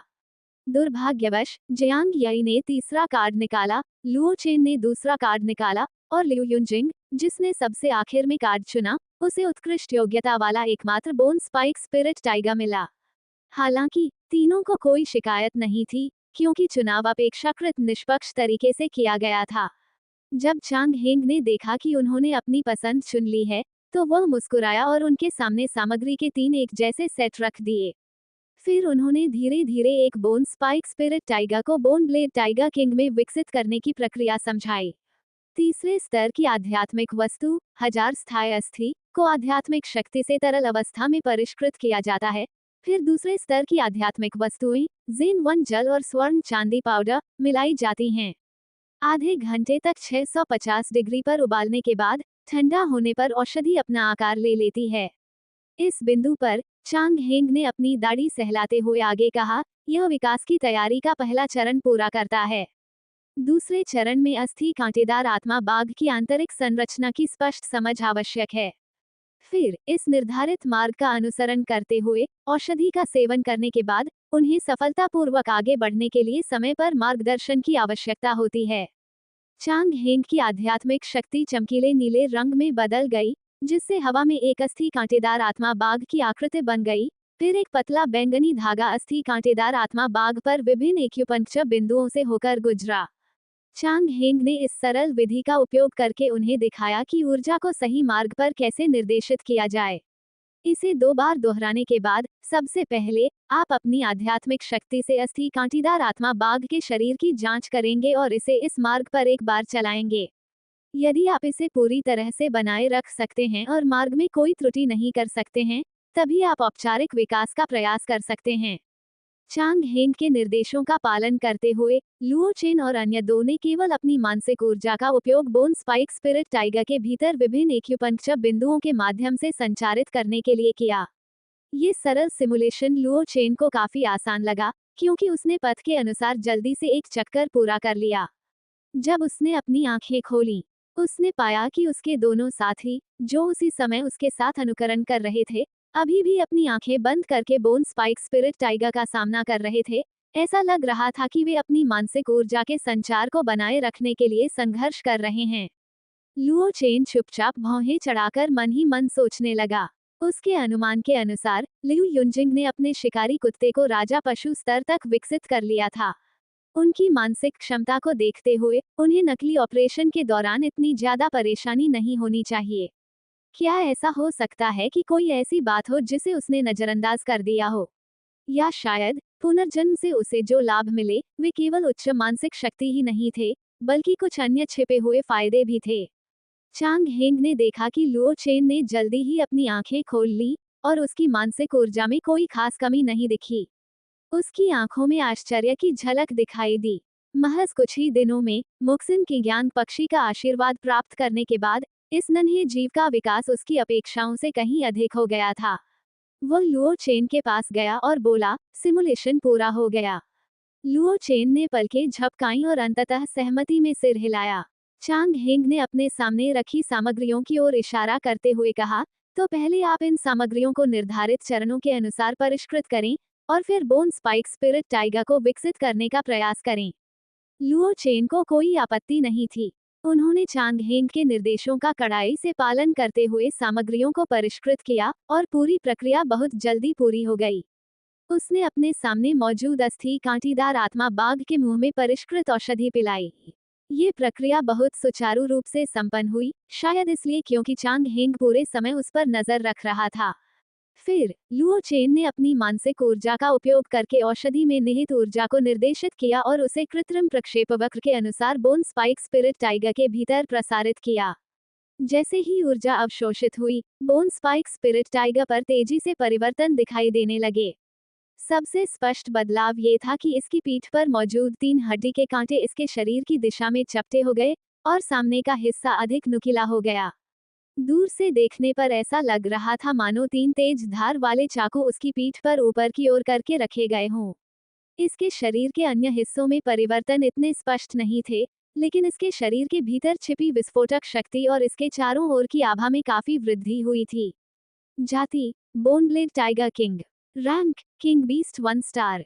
प्रकार, मार्शल प्रकार। अवस्था, ऊर्जावान। योग्यता, अच्छी। कौशल, 1, झपट्टा मारना। 2, गोल्डन क्लॉ ब्लेड। 3, कमजोर बिंदु पर प्रहार करें। 4, उड़ने वाली हड्डी की तलवार। 5, टाइगर किंग की शक्ति गहन स्तर। बोन ब्लेड टाइगर किंग अपनी टाइगर किंग की आभा को जागृत करता है, जो अन्य बीस्ट मास्टर्स को मानसिक रूप से डराने में सक्षम है। 6, विनाश / गहन स्तर। बोन ब्लेड टाइगर किंग की पीठ पर मौजूद 3 हड्डी के ब्लेड एक निश्चित परिचालन पैटर्न का पालन करते हुए लगातार लक्ष्य का पीछा करते हैं। 7, जायंट स्पिरिट बोन ब्लेड अर्थ यह तीनों हड्डियों के ब्लेड मिलकर एक विशाल हड्डी का ब्लेड बनाते हैं, जिसमें अधिक शक्तिशाली आक्रमण शक्ति और विनाशकारी सीमा होती है। विकास पथ अभी तक अनलॉक नहीं हुआ है। ब्रीडर बनने के बाद से, जब तक उसकी मानसिक ऊर्जा अनुमति देती थी, लुओ चेन के बीस्ट मास्टर विकास लगभग एक ही बार में पूरे हो जाते थे। हालांकि अन्य प्रजनकों के विकास की प्रक्रिया में अक्सर विफलताएं शामिल होती थीं, इसलिए कुछ मामलों में एक अविकसित प्रजनक भी उस प्रकार का होता था जो पैसे की बर्बादी और सामग्री की बर्बादी करता था। कुछ समय बाद बाकी दोनों साथी अपनी कृत्रिम अवस्था से बाहर आ गए थे और अब लुओ चेन के सामने खड़े बीस्ट मास्टर को आश्चर्य भरी निगाहों से देख रहे थे। लियू युनजिंग की आंखों में निराशा की एक झलक दिखाई दी, मानो लड़ने की भावना नाम की कोई चीज खत्म हो गई हो। दूसरी ओर जियांग याई इतनी जटिल नहीं थी। लुओ चेन की ओर उसकी निगाहें बस जिज्ञासा से भरी थीं, मानो चैंपियन लुओ चेन उसकी कल्पना से भी कहीं अधिक दुर्जेय हो। पहले ही प्रयास में सफल होना वाकई बहुत बढ़िया है। ऐसा लगता है कि आप जन्मजात ही प्रतिभाशाली हैं। अब आप अपनी इच्छानुसार कुछ भी करने के लिए स्वतंत्र हैं। युनजिंग याई, अगर आपको अभी की प्रक्रिया के बारे में कोई सवाल है, तो आप मुझसे अभी पूछ सकते हैं। लुओ चेन के उत्कृष्ट प्रदर्शन से प्रभावित होकर चांग हेंग ने उसे स्वतंत्र रूप से काम करने देने का फैसला किया और अपना शिक्षण ध्यान अन्य 2 कम उपलब्धि हासिल करने वाले छात्रों पर केंद्रित कर दिया। ये देखकर कि चांग हेंग अब उसे परेशान नहीं कर रहा था, लुओ चेन ने अपने सामने मौजूद बोन ब्लेड टाइगर किंग को देखा और थोड़ा हिचकिचाया। सामग्री और बीस्ट मास्टर नगर स्वामी के महल द्वारा प्रदान किए गए थे, इसलिए इस विकसित बीस्ट मास्टर का स्वामित्व स्पष्ट रूप से उनका नहीं होगा। इसके अलावा नगर स्वामी के महल का उद्देश्य शिक्षण था, इसलिए वे स्पष्ट रूप से उसे प्रजनन शुल्क नहीं देंगे। तो उसका फिर से शोषण किया जा रहा था, और जैसा कि उम्मीद थी, आने वाले दिनों में भी उसका शोषण जारी रहेगा। ये सोचकर लुओ चेन को बहुत बुरा लगा। आखिर वह फैंग की ज्ञान का मुफ्त मजदूर कैसे बन गया? हालांकि विकास करना है या नहीं, पहल अभी भी उसी के हाथ में थी। हालांकि उसे लगता था कि अगर उसने विकास में असफल होने का नाटक किया तो चांग हेंग इसे तुरंत समझ जाएगा। शायद मैं कल आऊं ही नहीं, लुओ चेन ने मन ही मन सोचा। 3 अगस्त की सुबह यूथ बीस्ट मास्टर प्रतियोगिता का दूसरा दौर हमेशा की तरह आगे बढ़ा। आज केवल 1653 प्रतियोगी थे। यदि वे जोड़ियों में लड़ते तो एक प्रतियोगी को निश्चित रूप से बाई मिलती। दुर्भाग्यवश लुओ यांग उस भाग्यशाली व्यक्ति के रूप में नहीं दिखे। अब उसके सामने घनी दाढ़ी वाला एक आदमी खड़ा था जो कुछ हद तक थका हुआ लग रहा था। अन्य लोगों के विपरीत जिनके पास युद्ध में 2 पशु स्वामी होते थे, उसके पास लुओ यांग की तरह केवल एक ही पशु स्वामी उसके बगल में खड़ा था। वह दानव स्वामी वानर और बंदर जाति का था। सीधा खड़ा होने पर उसकी ऊंचाई लगभग 3 मीटर थी। उसका शरीर बलवान और रूप भयंकर था। वह इस समय एक बड़ा गदा पकड़े हुए था और लुओ यांग के बगल में बैठे चियान को धमकी भरी निगाहों से घूर रहा था। लुओ यांग ने इस अभूतपूर्व पशु स्वामी को ध्यान से देखा और मन ही मन सतर्क हो गया। दर्शकों के बीच लुओ चेन की सत्य दृष्टि ने उस पर एक नजर डाली और उसने तुरंत वानर जैसे दिखने वाले पशु स्वामी के बारे में जानकारी प्राप्त कर ली। जाति विशालकाय शक्ति वाला आत्मा वानर। Rank spirit beast 7 star. प्रकार मार्शल प्रकार। स्थिति उत्साहित, कोशिश करने के लिए उत्सुक। योग्यता अच्छी। कौशल 1 विशाल शक्ति गहन स्तर। विशाल शक्ति वाले स्पिरिट ऐप के पास स्पिरिट रैंक बीस्ट मास्टर से कहीं अधिक शक्ति होती है। 2 क्लब प्रवीणता अत्यंत उच्च स्तरीय। विशालकाय शक्ति वाले आत्मा वानर के पास क्लब प्रकार के हथियारों का उपयोग करने में और भी असाधारण प्रतिभा है। 3 माउंट टाइप रास पृथ्वी स्तर। विशालकाय शक्ति वाला आत्मा वानर ऊंची छलांग लगाता है और जोरदार प्रहार करता है जिससे लक्ष्य के केंद्रीय क्षेत्र में प्रभाव क्षति और किनारों पर मौजूद दुश्मनों को आघात क्षति होती है। 4 विशालकाय रूप धारण करना। गहन स्तर। अपने शरीर के आकार को एक निश्चित अनुपात में बढ़ाने में सक्षम। 5 ठोस त्वचा। गहन स्तर। विशाल शक्ति वाले आत्मा वानर की त्वचा अधिक ठोस होती है जिसमें अधिक दुर्जय रक्षात्मक शक्ति होती है। विकास पथ अभी तक अनलॉक नहीं हुआ है। मैच शुरू होने के बाद न तो लुओ यांग और न ही उसके सामने खड़े दाढ़ी वाले व्यक्ति ने तुरंत हमला किया। इसके बजाय उन्होंने कुछ देर तक एक दूसरे को देखा। भयंकर विशालकाय शक्ति वाले आत्मा वानर ने पहले अपना आकार दोगुना कर लिया जिससे वह लगभग 5 मीटर लंबा एक छोटा दैत्य बन गया। फिर वह आसमान में बहुत ऊंचा उछला। उसकी भयानक छलांग लगाने की क्षमता ने उस जगह पर एक छोटा गहरा गड्ढा छोड़ दिया जहां से उसने उड़ान भरी थी। 100 मीटर की ऊंचाई पर पहुंचने के बाद ही ये लुओ यांग और चियान की स्थिति की ओर तेजी से गिरने लगा। जब ये थोड़ा बड़ा हुआ था तब लुओ यांग पहले से ही सतर्क था, लेकिन उसने इस बात की उम्मीद नहीं की थी कि यह जीव ऊपर की ओर छलांग लगाएगा। जिस दिशा में यह विशालकाय जीव गिर रहा था उसे देखकर भले ही लुओ यांग को इस वानर पशु स्वामी के बारे में जानकारी न हो, फिर भी उसे एहसास हुआ कि कुछ गड़बड़ है। उसने इस बात पर ध्यान नहीं दिया कि उसे इस विशालकाय शरीर के गिरने का पूरा प्रभाव झेलना पड़ेगा। अखाड़े का किनारा ठीक उसके पीछे था, इसलिए लुओ यांग और क्रिम्सन फ्लेम दूसरी तरफ खड़े उस तगड़े दाढ़ी वाले आदमी की ओर दौड़ पड़े। एक व्यक्ति और एक जानवर की गति बहुत तेज थी और विशालकाय शक्ति वाले आत्मा वानर के उतरने से पहले ही वे उसकी पर्वतीय दबाव कौशल की आक्रमण सीमा से बच निकले। स्पष्ट रूप से देखा जा सकता था कि जिस स्थान पर वे खड़े थे वहां जमीन में एक गहरा गड्ढा बन गया था। मुख्य हमले को तो टाल दिया गया, लेकिन उसके बाद उत्पन्न हुई आघात तरंग विशालकाय शक्ति वाले आत्मा वानर के केंद्र से फैल गई। कृत्रिम अखाड़ा बहुत ही यथार्थवादी था और जमीन पर पड़ी बजरी भी झटके के साथ बाहर की ओर फैल गई। अचानक हुए हमले से अचंभित होकर लुओ यांग और क्रिम्सन फ्लेम, जो उस हटे कट्टे दाढ़ी वाले आदमी की ओर दौड़ रहे थे, पीछे से आए एक जोरदार लहर से दोनों जमीन पर गिर पड़े। पटुई पटुई। लुओ यांग ने अपने मुंह से रेत और कंकड़ थूक दिए। जैसे ही वह उठा उसे अचानक जमीन में तेज कंपन महसूस हुई। उड़ती हुई घनी धूल के बीच लुओ यांग ने धुंधले रूप से एक विशालकाय बंदर को उनकी ओर दौड़ते हुए देखा। अनुबंध की अनुभूति के माध्यम से लुओ यांग को यह महसूस हुआ कि क्रिम्सन फ्लेम इस समय उसके बाईं ओर है। उसने अपने मुंह और नाक को हाथ से ढक लिया और दबी हुई आवाज में चिल्लाया, क्रिम्सन फ्लेम, अपने फ्लेम अवतार का उपयोग करके एक साथ लड़ो। अगले ही क्षण लगभग 5 मीटर लंबा एक शेर ठंडी रोशनी से जगमगाता हुआ उसके बगल में प्रकट हुआ। लगभग 3 मीटर ऊंची उड़ती धूल और रेत की पृष्ठभूमि में आइस फ्लेम लान किंग का फ्लेम अवतार एक ऐसे राजा की तरह दिख रहा था जो पूरे स्वर्ग का सर्वेक्षण कर रहा हो। लुओ यांग ने भी अपना ज्वाला अवतार प्रकट किया, लेकिन उसका मानवरूपी ज्वाला अवतार, जो केवल 3 मीटर से थोड़ा अधिक लंबा था, अन्य दो राक्षसों की तुलना में छोटा प्रतीत होता था। सबसे पहले क्रिम्सन फ्लेम के फ्लेम अवतार और जायंट स्ट्रेंथ स्पिरिट एप के बीच टकराव हुआ। दोनों ने अत्यधिक गति के साथ एक दूसरे पर जोरदार प्रहार किया। पहले ही मुकाबले में क्रिम्सन फ्लेम का फ्लेम अवतार 10 मीटर से अधिक पीछे धकेल दिया गया, जबकि जायंट स्ट्रेंथ स्पिरिट एप केवल एक कदम पीछे हटा। ताकत के मामले में क्रिम्सन फ्लेम बहुत नुकसान में थी। हालांकि विशालकाय शक्ति वाले आत्मा वानर की छाती और भुजाओं पर सफेद पाला जम गया। ये उसके शरीर के वे हिस्से थे जो अभी अभी संपर्क में आए थे। स्पष्ट रूप से विशालकाय शक्ति वाले आत्मा वानर पर इसका प्रभाव नहीं पड़ा, लेकिन ये कोई बड़ी समस्या नहीं लग रही थी। विशालकाय शक्ति वाले आत्मा वानर ने अपनी छाती थपथपाई और क्रिम्सन फ्लेम के ज्वाला अवतार की गर्दन को देखा, मानो वह उसे फाड़ने की योजना बना रहा हो। अगले ही पल वह फिर से भीषण गति से आगे बढ़ा। जमीन हिलने का एहसास होते ही लुओ यांग दर्द से कराह उठा, लेकिन फिर भी उसने अपने मानवरूपी ज्वाला अवतार को नियंत्रित करते हुए विशालकाय शक्ति वाले आत्मा वानर के हमले को रोक दिया। इसे एक ब्लॉक कहते हुए उसने बस अपनी बाहों को विशालकाय शक्ति वाले आत्मा वानर की मजबूत कमर के चारों ओर लपेट लिया। किसी चीज के अवरोध को महसूस करते हुए विशालकाय शक्ति वाले आत्मा वानर ने मानवरूपी ज्वाला अवतार की ओर नीचे देखा। उसकी आंखों में थोड़ा भ्रम था। हालांकि उसे यह समझ नहीं आया कि यह बौना मानवाकार प्राणी कहां से आया है।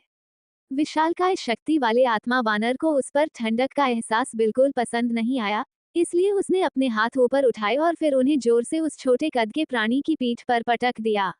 उन मोटी मुट्ठियों को देखकर लगता है कि अगर वे सीधे जमीन पर गिरे तो शायद एक बड़ा छेद हो जाएगा। ठीक हो जाने के बाद क्रिम्सन फ्लेम इस बड़े अनाड़ी व्यक्ति के साथ फिर से ताकत में मुकाबला करने के लिए तैयार नहीं था, बल्कि उसने अपने चारों ओर एक मानव सिर के आकार की फ्लोइंग फ्लेम बुलेट को संघनित कर लिया। विशालकाय शक्ति वाले आत्मा वानर की मुट्ठी अंततः लुओ यांग के ज्वाला अवतार की पीठ पर जा लगी। हालांकि मुट्ठी से मिली प्रतिक्रिया ने विशालकाय शक्ति आत्मा वानर को सोचने पर मजबूर कर दिया, क्योंकि उसे ऐसा लगा जैसे उसकी मुट्ठी एक पतले पर्दे से गुजरी हो। लेकिन अगर कोई भौतिक शरीर ही नहीं था, तो यह छोटा व्यक्ति इसके आगे बढ़ने को कैसे रोक सकता था? इससे पहले कि विशालकाय शक्ति वाला आध्यात्मिक वानर इस प्रश्न का उत्तर ढूंढ पाता, लुओ यांग का ज्वाला अवतार एक जोरदार धमाके के साथ चकनाचूर हो गया और चारों दिशाओं में चिंगारियां फैल गईं। कुछ टुकड़े विशालकाय शक्ति वाले आत्मा वानर के शरीर पर गिरे। उसकी खाल ज्वलनशील पदार्थ का काम करती थी और उसके शरीर पर अत्यंत कम तापमान वाली लौ की एक परत प्रज्वलित हो गई और अधिक बर्फ जमीन पर बिखर गई, जिससे जमीन बर्फ की चादर में बदल गई। बर्फ की मोटी परत के कारण विशालकाय ताकतवर आत्मा वानर लगभग तुरंत ही अपना संतुलन खो बैठा। क्रिम्सन फ्लेम ने भी इस अवसर का लाभ उठाया और उसके चारों ओर एकत्रित दर्जनों फ्लोइंग फ्लेम बुलेट्स ने सफलतापूर्वक जायंट स्ट्रेंथ स्पिरिट एप के शरीर पर प्रहार किया। जैसे ही लुओ यांग के लगातार जवाबी हमलों से विशालकाय शक्ति वाले आत्मा वानर को गिराने ही वाला था, तभी विशालकाय शक्ति वाले आत्मा वानर के शरीर पर सुनहरी रोशनी की एक परत दिखाई दी। उसके शरीर से चिपकी हुई ज्वालाओं को बलपूर्वक अलग किया गया और फिर बुझा दिया गया। नीचे से देख रहे लुओ चेन ने स्पष्ट रूप से देखा कि यह अजीब सुनहरी रोशनी किसी भी तरह से विशालकाय शक्ति वाले आत्मा वानर के कौशल, ठोस त्वचा के कारण नहीं हो सकती थी। सॉलिड स्किन स्किल केवल वारों के प्रति प्रतिरोधक क्षमता और शारीरिक रक्षा को बढ़ाती है, यह एक निष्क्रिय स्किल की तरह है। हालांकि वो विचित्र सुनहरी रोशनी उसके शरीर से जुड़ी लपटों को भी अलग कर सकती थी। जी हाँ, यह अलगाव ही था। ये क्षमता विशालकाय शक्ति वाले स्पिरिट एप के शरीर को ढकने वाली एक सुरक्षात्मक ढाल की तरह थी, जो लिटिल फ्लफरबॉल की स्पिरिट मेम्ब्रेन के समान थी। कौशल। इस समय मैदान में सारी धूल छंट चुकी थी क्योंकि जमीन बर्फ से ढकी हुई थी। लुओ यांग ने पीछे मुड़कर उस हटे कट्टे दाढ़ी वाले आदमी को देखा और वास्तव में पाया कि वह भी एक ठोस सुनहरी रोशनी से ढका हुआ था। इस बीस्ट मास्टर की प्रतिभा का नाम गोल्डन बेल शील्ड प्रतीत होता है। हालांकि विशालकाय शक्ति वाले आत्मा वानर की बाहरी छवि इस समय काफी दयनीय लग रही थी। उसके शरीर पर असमान फर थे और शरीर के विभिन्न हिस्सों से कई बर्फ के टुकड़े लटक रहे थे। उसने क्रिम्सन फ्लेम और लुओ यांग को गुस्से से घूरा, उसकी मुठ्ठियां हथौड़ों में बदल गईं और उसने उन्हें लुओ यांग पर जोर से पटका। इसने स्पष्ट रूप से अपना हमला क्रिम्सन फ्लेम से बदलकर नन्हे लुओ यांग पर केंद्रित कर दिया था। हालांकि आक्रमण की गति तीव्र थी, फिर भी उसकी रफ्तार काफी धीमी थी। ऐसा प्रतीत होता था कि आसपास के कम तापमान वाले वातावरण का उसकी गतिविधियों पर महत्वपूर्ण प्रभाव पड़ रहा था। युद्ध क्षेत्र के बाहर खड़ा हट्टा कट्टा दाढ़ी वाला आदमी विशालकाय शक्ति वाले आत्मा वानर की गतिविधियों को देख रहा था और उसकी असामान्य गति को भी नोटिस कर रहा था।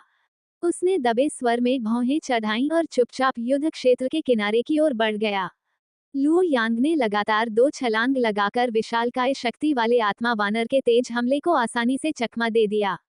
हालांकि विशालकाय शक्ति वाले आत्मा वानर ने मानो लुओ यांग पर अपनी निगाहें जमा ली थीं और वह लुओ यांग के जाने की दिशा में उसका पीछा करते हुए पूरे रास्ते बेतहाशा प्रहार करता रहा।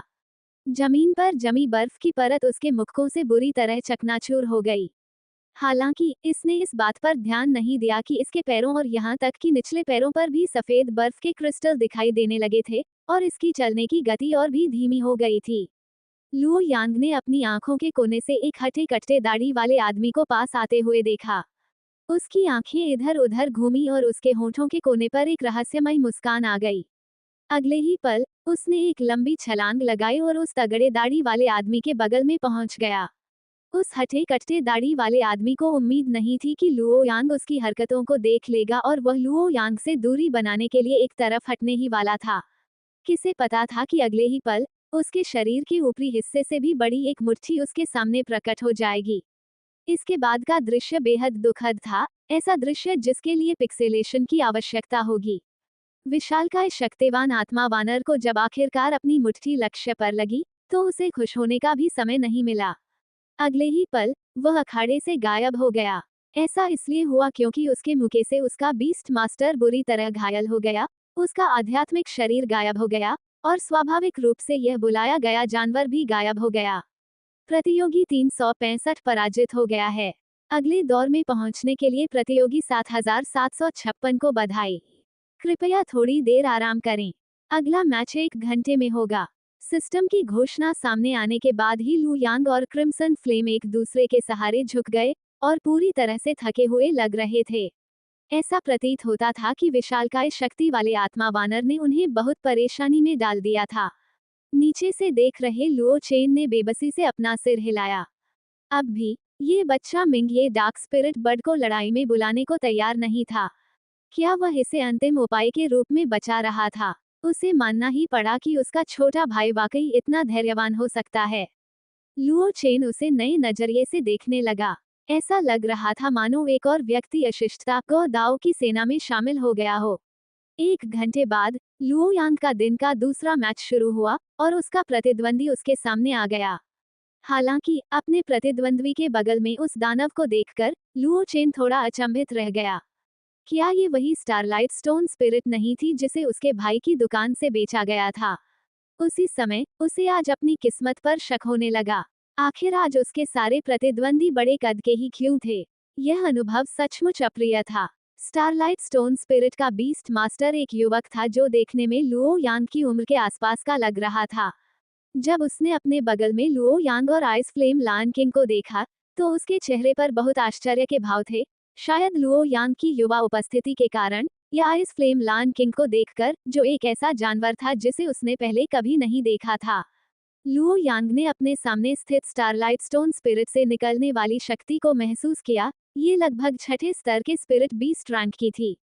इस मुकाबले में सूचना के लिहाज से लुओ यांग को अभी भी कुछ हद तक फायदा था। वो विरोधी स्टारलाइट स्टोन स्पिरिट के पास मौजूद कौशल से अच्छी तरह परिचित था। जब तक कि उस युवक ने दुकान से स्टारलाइट स्टोन स्पिरिट को खरीदने के बाद उसे नए कौशल न सिखाए हों, जो कि स्टारलाइट स्टोन स्पिरिट की अपेक्षाकृत धीमी प्रकृति को देखते हुए असंभव था, क्योंकि नए कौशल सीखना एक बहुत ही क्रमिक प्रक्रिया थी। हालांकि स्टारलाइट स्टोन स्पिरिट की युद्ध क्षमता को कम नहीं आंका जा सकता था, इसलिए लुओ यांग और स्कारलेट फ्लेम ने सीधे आइस फायर ब्लेजिंग प्रेरी का इस्तेमाल किया। कौशल: वे मैदान के अपने आधे हिस्से को पूरी तरह से घेरने की तैयारी कर रहे थे। आइस फ्लेम लायन किंग और लुओ यांग के पैरों के नीचे जमीन पर फैलती अजीबोगरीब लपटों को देखकर स्टारलाइट स्टोन स्पिरिट के बीस्ट मास्टर फोंग हे को समझ नहीं आया कि यह कौशल किस लिए था, लेकिन ये स्पष्ट था कि इस स्किल का उद्देश्य मैदान पर कब्जा जमाना था, इसलिए स्वाभाविक रूप से उसे हस्तक्षेप करना पड़ा। उसने 30 मीटर ऊंचे तारामयी पत्थर की आत्मा के टखने को छुआ और एक हल्का आसमानी नीले रंग का धागा उसे तारामयी पत्थर की आत्मा से जोड़ दिया। तब ये स्पष्ट नहीं था कि मनुष्य और जानवर आपस में कैसे संवाद करते थे। सीधा खड़ा तारामयी पत्थर का आत्मा धीरे धीरे एक विशालकाय चट्टान में परिवर्तित हो गया और फिर उसका रूप फिर से बदल गया। इसका पूरा शरीर वर्गाकार हो गया, लेकिन निचले बाएं और दाएं किनारों पर प्रत्येक तरफ 6 पत्थर के पहिए लगे हुए थे। बाहर से देखने पर यह कुछ हद तक रथ जैसा दिखता था और इसके रथ के अगले हिस्से पर 1 दर्जन से अधिक पत्थर के नुकीले खंभे लगे हुए थे। इससे होने वाला प्रभाव निश्चित रूप से असहनीय होगा। स्टारलाइट स्टोन स्पिरिट ने रथ का रूप धारण कर लिया और फिर अविश्वसनीय गति से लुओ यांग और स्कारलेट फ्लेम की ओर दौड़ पड़ी। 2000 मीटर की दूरी पल भर में गायब हो गई और स्टारलाइट स्टोन स्पिरिट की गति एक आदिम जानवर की तरह बढ़ती चली गई, मानो वह अपने कठोर शरीर का उपयोग करके आगे की ओर तेजी से बढ़ रहा हो। यहाँ तक कि इसके पैरों के नीचे आइस फायर ब्लेजिंग प्रेरी द्वारा निर्मित बर्फ की परत भी इसके वजन से चूर चूर हो गई, लेकिन इसकी गति पर जरा भी असर नहीं पड़ा। लुओ यांग स्कारलेट फ्लेम की पीठ पर कूद गया और स्कारलेट फ्लेम ने तेजी से बगल की ओर छलांग लगाई ताकि पत्थर के रथ के भयानक प्रभाव से बचा जा सके। हालांकि अगले ही पल स्टारलाइट स्टोन स्पिरिट द्वारा निर्मित रथ ने अपनी गति और जड़त्व को तेजी से नियंत्रित कर लिया। उसने यू टर्न लिया और स्कारलेट फ्लेम का पीछा करना जारी रखा, उसे कुचलने की कोशिश करते हुए। रथ की गति बहुत तेज थी। स्कारलेट फ्लेम को स्टारलाइट स्टोन स्पिरिट के पीछा करने से बचने के लिए लगातार अपनी दिशा बदलनी पड़ रही थी। उनकी खोजबीन के दौरान जमीन पर जमी बर्फ की परत छोटे छोटे टुकड़ों में बिखर गई और तापमान और भी ज्यादा गिरता हुआ प्रतीत हुआ। लुओ यांग स्कारलेट फ्लेम की पीठ पर मजबूती से बैठा था और पीछे से लगातार उसका पीछा कर रहे स्टारलाइट स्टोन स्पिरिट को देखने के लिए मुड़ा। वो लगातार अपने हाथ से बहती ज्वाला की गोलियां उत्पन्न करता रहा और उन्हें तारामयी पत्थर की आत्मा के शरीर पर फेंकता रहा।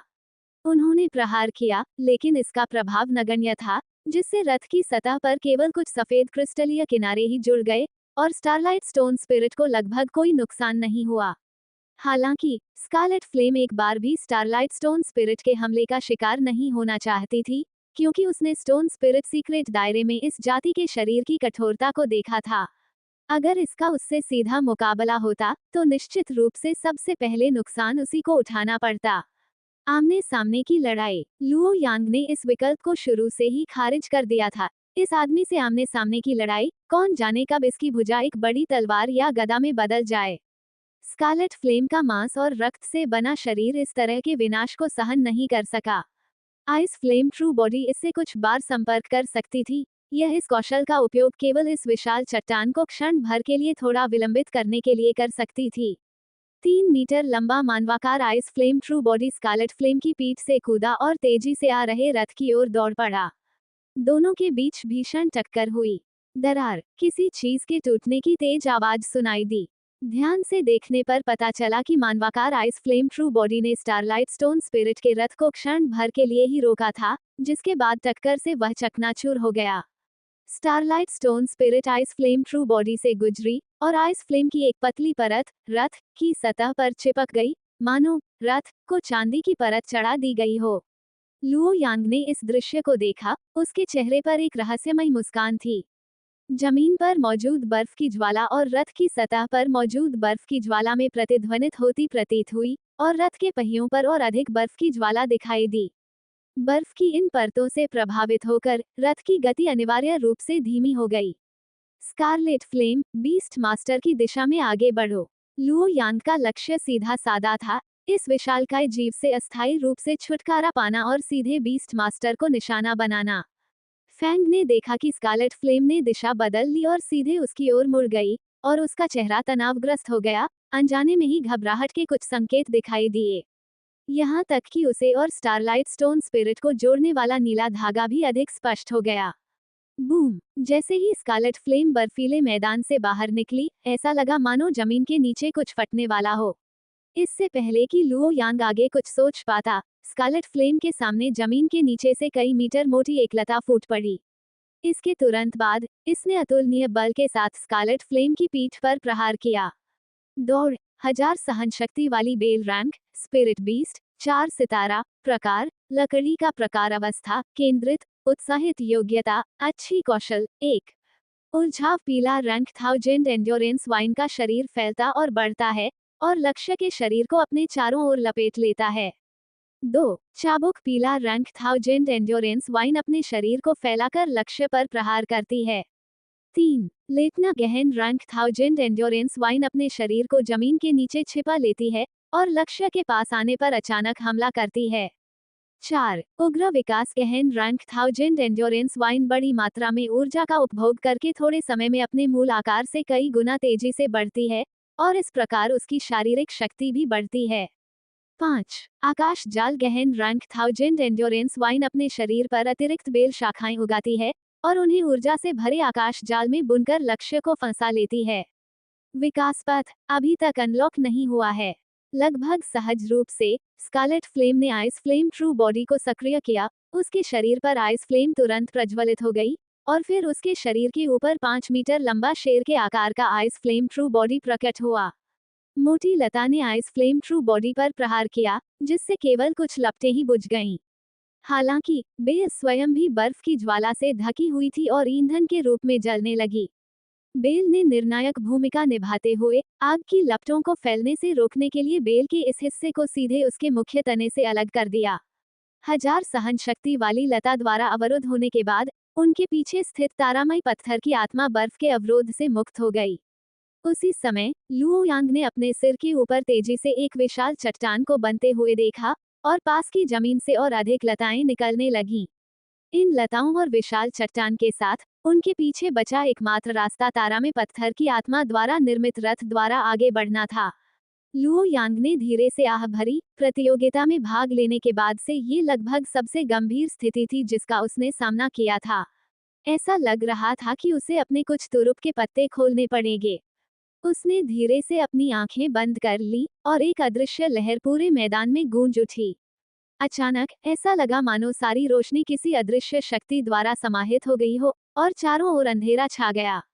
मैदान के बाहर मौजूद लोग अंदर क्या हो रहा था उसे देख नहीं सकते थे, लेकिन फोंघे और उसके 2 जानवर जो मैदान के अंदर लुओ यांग से लड़ रहे थे, ऐसा महसूस कर सकते थे जैसे किसी अज्ञात शक्ति ने उनकी आंखों को काले कपड़े से ढक दिया हो।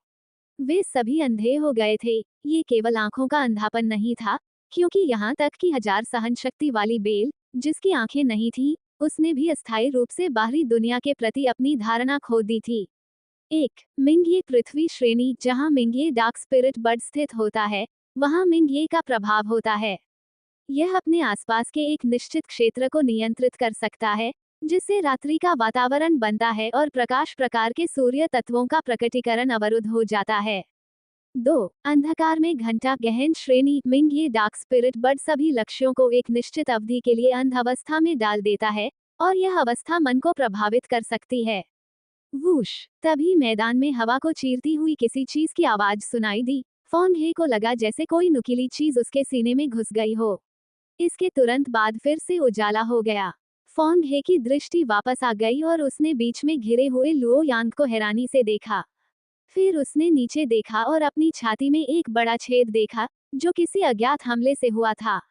कार्यक्रम स्थल पर मौजूद लोगों ने हैरानी से पूछा, यह क्या था? फिर उसकी आकृति 1000 सहन शक्ति वाली लता और तारामय पत्थर की आत्मा के साथ साथ वह विशाल चट्टान भी जो गिरने ही वाली थी। सब कुछ पल भर में गायब हो गया, मानो एक मृग तृष्णा हो। प्रतियोगी संख्या 7756 को मैच जीतने पर बधाई। कृपया थोड़ी देर आराम करें, दिन का आपका आखिरी मैच 1 घंटे में होगा। सिस्टम का प्रसारण शुरू होते ही शांत बैठे दर्शकों के स्टैंड से अचानक शोर मच गया। क्या हुआ? अचानक अंधेरा क्यों हो गया? अरे, मैच खत्म क्यों हो गया?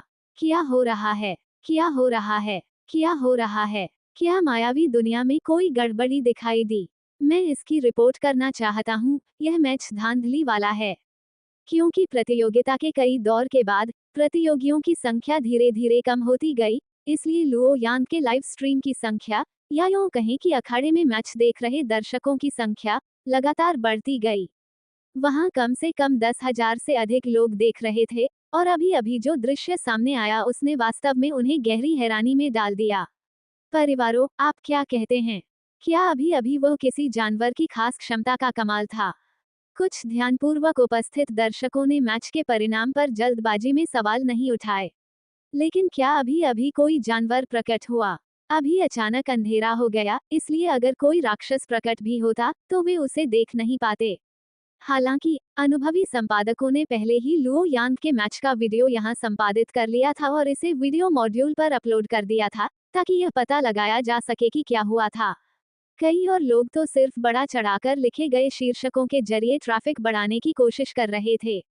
क्या आप किसी विकट परिस्थिति में फंस गए हैं? देखिए मैं कैसे बत्तियां बुझाकर जवाबी कार्रवाई करता हूँ। रहस्यमय जानवर प्रकट होता है, जिससे मुझे स्थिति को पलटने का मौका मिलता है। मेरी रात्रिकालीन छापेमारी तकनीक देखें। अल्पविराम। लुओ चेन की याद दिलाने के बाद ही लुओ यांग को एहसास हुआ कि उसके मैच का वह दृश्य वीडियो वेबसाइटों पर काफी लोकप्रिय हो गया था। वह सोच रहा था कि इतने सारे दर्शक उसके मैच के मैदान में क्यों उमड़ पड़े हैं। उसने पहले सोचा था कि इसका कारण यह है कि एक और दौर के बाद आधे प्रतियोगी बाहर हो गए थे। बाकी बचे दर्शक स्वेच्छा से आए थे, हालांकि उनकी संख्या उनकी कल्पना से कहीं अधिक थी। अब असली वजह जानने के बाद लुओ यांग थोड़ा अवाक रह गया। जिस तुरुप के पत्ते को वह छिपाकर रखा हुआ था, अब शायद उसके सभी विरोधियों को उसका कुछ हिस्सा पता चल जाएगा। तो सौभाग्य से उसने मिंगिए डार्क स्पिरिट बर्ड को नहीं बुलाया था। ये तो बस एक कौशल था जिसे उसने स्वयं प्रयोग किया था। भले ही इन दर्शकों को उसके द्वारा अभी अभी इस्तेमाल किए गए कौशल के बारे में कुछ अनुमान थे, लेकिन किसी भी प्रजनक ने उसके मिंगिए डार्क स्पिरिट बर्ड को नहीं देखा। सारी जानकारी लीक नहीं हुई और उनके तुरुप के पत्ते का आधा हिस्सा अभी भी सुरक्षित है, जिसे अभी भी अच्छी खबर माना जाना चाहिए। विश्राम का समय जल्दी बीत गया और अधिक दर्शक लुओ यांग के प्रतियोगिता स्थल पर उमड़ पड़े। ये भी कहा जा सकता है कि लुओ यांग के समर्थन में खड़े दर्शक कुल दर्शकों का लगभग आधा हिस्सा थे। लुओ चेन पहली पंक्ति में बैठा था, उसे एक तरह का डेजा वू का एहसास हो रहा था, जैसे प्रतियोगिता का पहला दिन, जब उसने पहली बार युवा पशु मास्टर प्रतियोगिता के मुख्य स्थल में प्रवेश किया था। आज लुओ यांग का अंतिम मुकाबला 414 प्रतियोगियों में से 207 स्थानों के लिए भी था।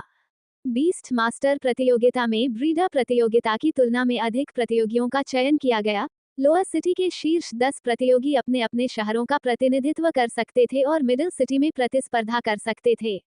ब्रीडर की तुलना में स्लॉट की संख्या 7 अधिक थी, लेकिन ये देखते हुए कि बीस्ट मास्टर प्रतिभागियों की संख्या ब्रीडर की तुलना में लगभग 20 गुना अधिक थी, मध्य शहर में आगे बढ़ने का अनुपात और भी अधिक प्रतिस्पर्धी प्रतीत होता था।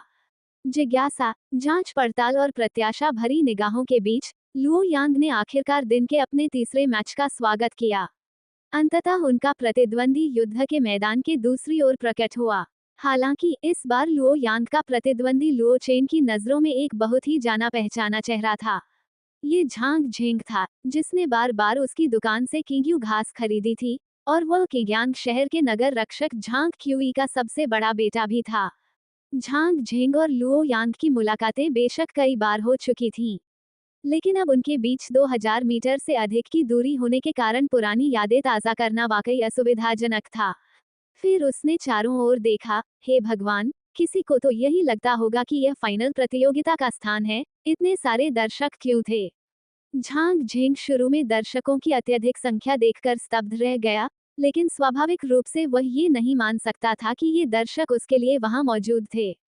हालांकि किंग्यांग शहर में उसके दो नीदर सिस्टम बीस्ट वास्तव में दुर्लभ थे, लेकिन उसकी पिछली लड़ाइयां वास्तव में संयमित ढंग से लड़ी गई थीं।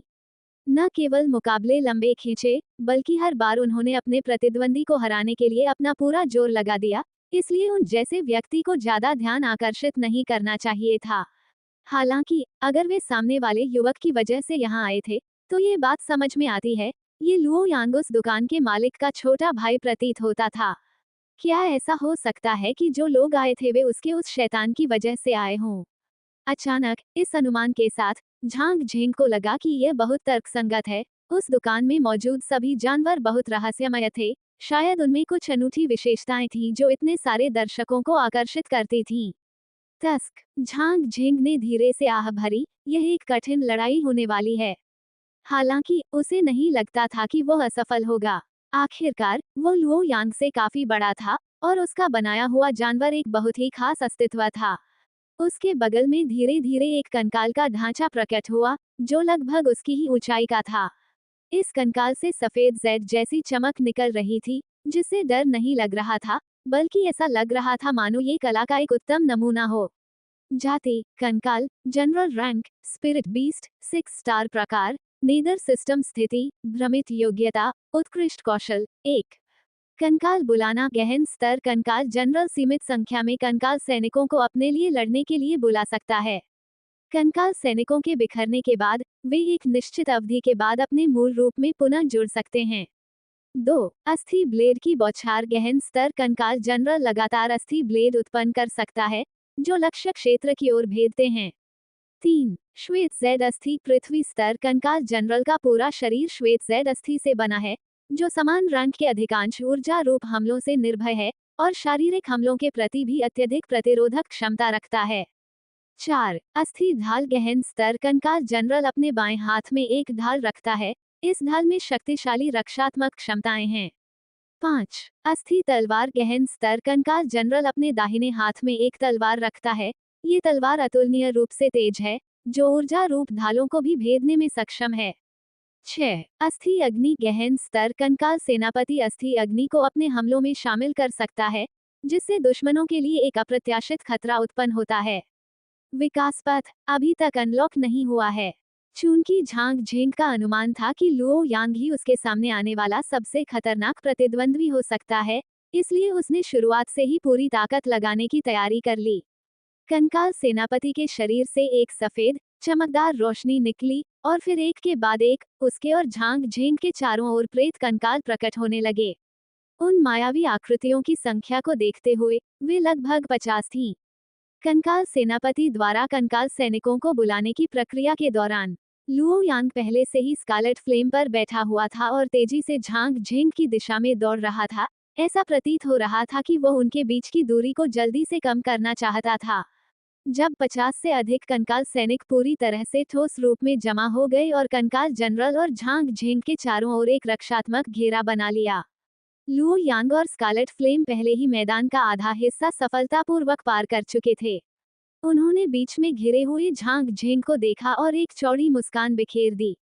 फिर अगले ही पल आकाश अचानक अंधेरा हो गया और झांग झेंग और कंकाल जनरल की दृष्टि अंधापन नामक पर्दे से ढक गई। मंच के नीचे से एक जोरदार गर्जना सुनाई दी। वह यहाँ है, वह यहाँ है, वह रात के साथ आ रहा है। वाह, सच में बत्ती गुल हो गई। जल्दी करो, क्या किसी ने अभी अभी इसे रिकॉर्ड किया? क्या आपने उसके अंदर के राक्षस को प्रकट होते देखा? क्या ये सिर्फ एक छुपकर किया गया हमला नहीं है? यह अनुचित है, जल्दी से किसी लाइट टाइप के व्यक्ति को आमंत्रित करो। बीस्ट मास्टर मंच के नीचे चाहे कितना भी शोर क्यों न हो, मंच पर मौजूद दोनों प्रतिभागियों को कुछ भी सुनाई नहीं देता था। अब पूरा स्थान घोर अंधेरे में डूबा हुआ था, केवल कंकाल जनरल के शरीर से निकलने वाली हल्की सी चमक ही अंधेरे में अपेक्षाकृत दिखाई दे रही थी। हालांकि हल्की रोशनी में भी मनुष्य और जानवर दोनों की दृष्टि बाधित थी। अगर अभी तेज धूप भी होती, तब भी उन्हें कुछ दिखाई नहीं देता। फिर हवा के कटने की हुश हुश जैसी आवाजें सुनाई देने लगीं। कंकाल सेनापति ने बड़ी फुर्ती से प्रतिक्रिया करते हुए अपने बाएं हाथ में मौजूद अस्थि ढाल को उठाकर झांग झेंग के सामने खड़ा कर दिया। डिंग डोंग एक तेज टकराने की आवाज आई, ऐसा प्रतीत हुआ जैसे हड्डी की ढाल ने किसी धारदार हथियार को रोक दिया हो।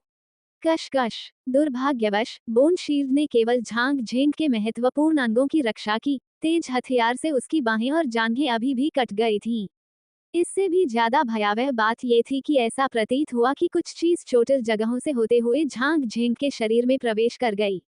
उसके घाव तेजी से बाहर की ओर मवाद से भर गए और उसके शरीर के भीतर की ऊर्जा स्थिर और धीमी हो गई।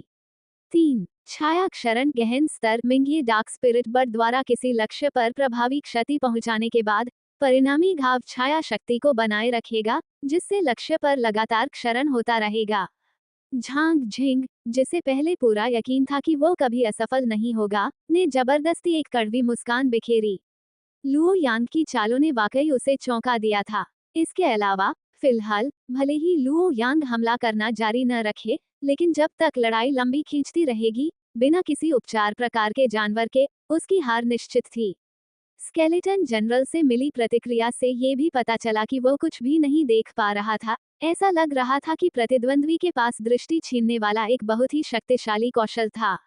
ये कंकाल जनरल जैसे राक्षस को भी, जिसकी आंखें नहीं थीं, बाहरी दुनिया की अनुभूति से वंचित कर सकता था।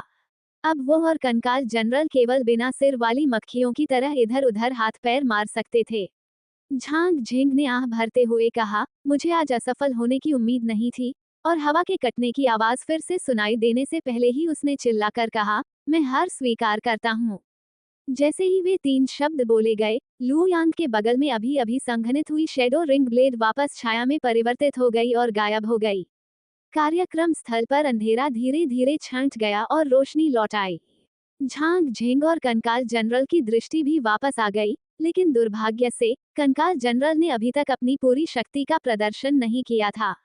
प्रतियोगी संख्या 25 ने आत्मसमर्पण कर दिया है। प्रतियोगी संख्या 7756 को अगले दौर में सफलतापूर्वक पहुंचने के लिए बधाई।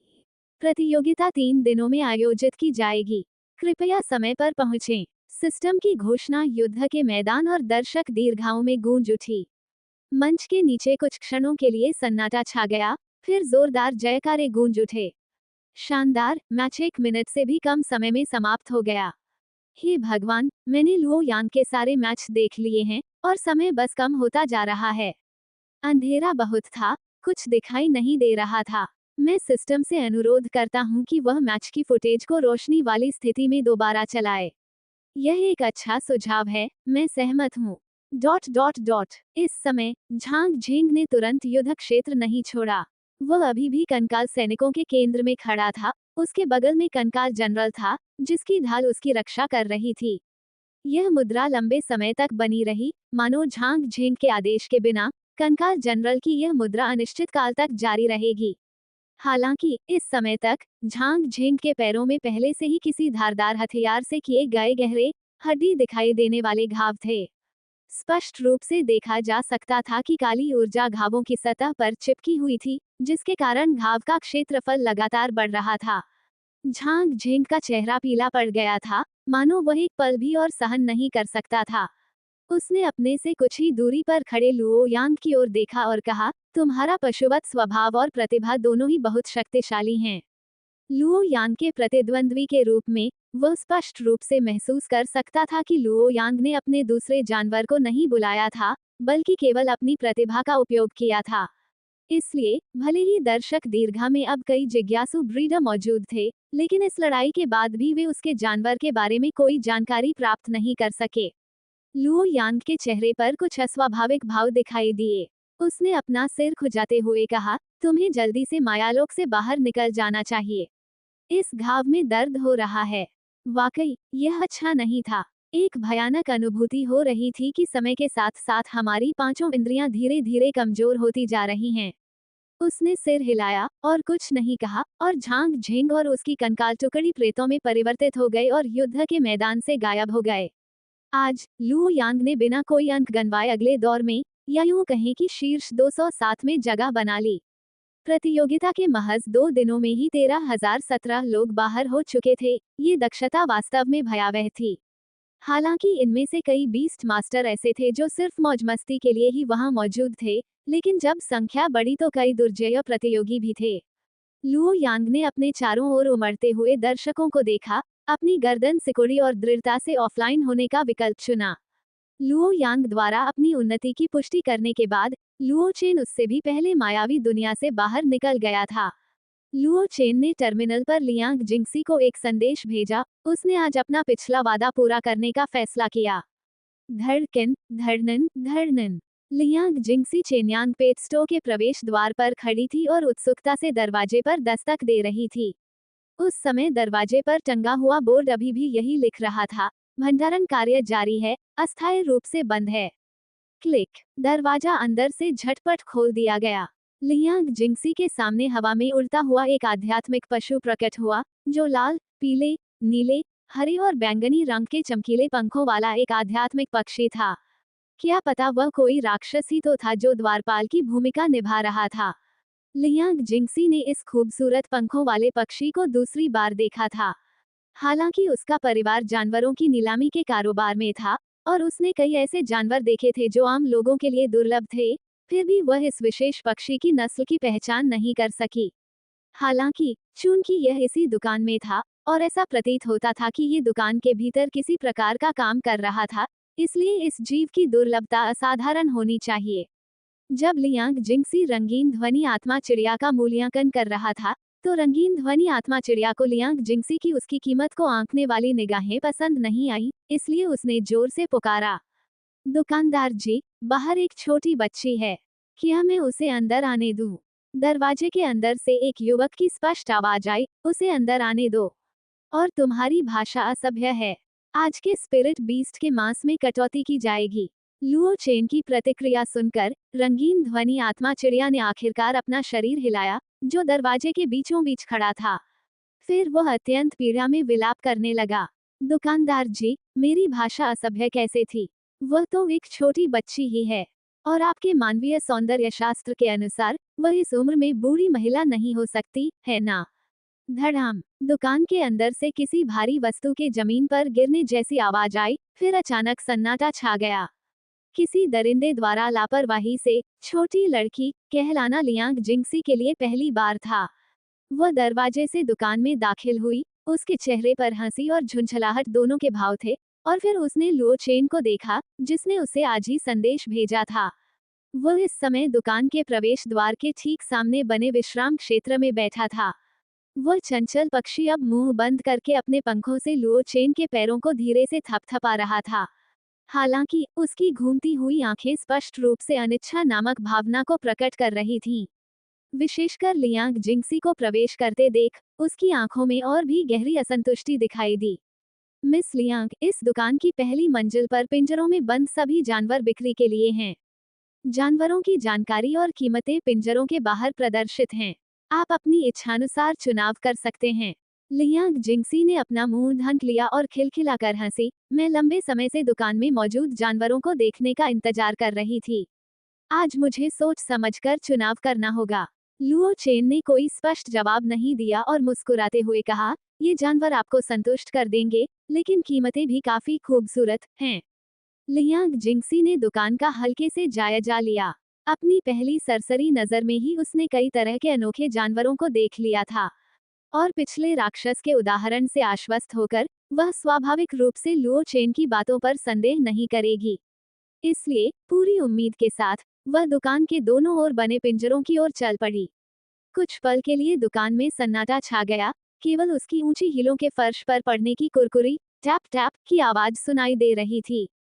उसने पहले पिंजरे में बंद जानवर को देखा। वह एक पौधे जैसा जानवर था, और लियांग जिंगसी ने थोड़ा सा भौहें सिकोड़ी। यदि यह उपचार करने वाला जीव नहीं होता, तो पौधे प्रकार के जीवों का मूल्य, जब तक कि उनके पास जड़ जमाने का कौशल न हो, राजा जीव की श्रेणी से कुछ हद तक कम हो जाता।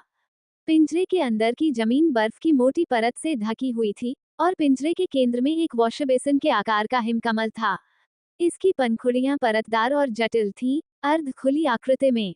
सबसे बाहरी पंखुड़ियां बर्फ की तरह सफेद थीं, और केंद्र की ओर रंग हल्का होता गया, जबकि भीतरी पंखुड़ियां लगभग पारदर्शी थीं।